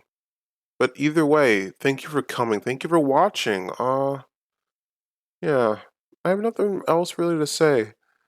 This coming Wednesday, which is going to be March 10th, I will be streaming my Xbox 360 content, and I'll most likely continue off of Bully Scholarship Edition, which is a pretty cool open world game from like 2010. If you don't already know, you're gonna continue off from there to whoever was there last Wednesday, which was I think I can just pull up the calendar on my computer. If you were here Wednesday, March 3rd, 2021, thank you for being there. If you weren't, you can still watch that stream on the VODblog in my About. So thank you for that. Thank you for whatever support you give me, be it monetary. And honestly, if you were to just come here and just lurk on Twitch, that would also boost me up a bit.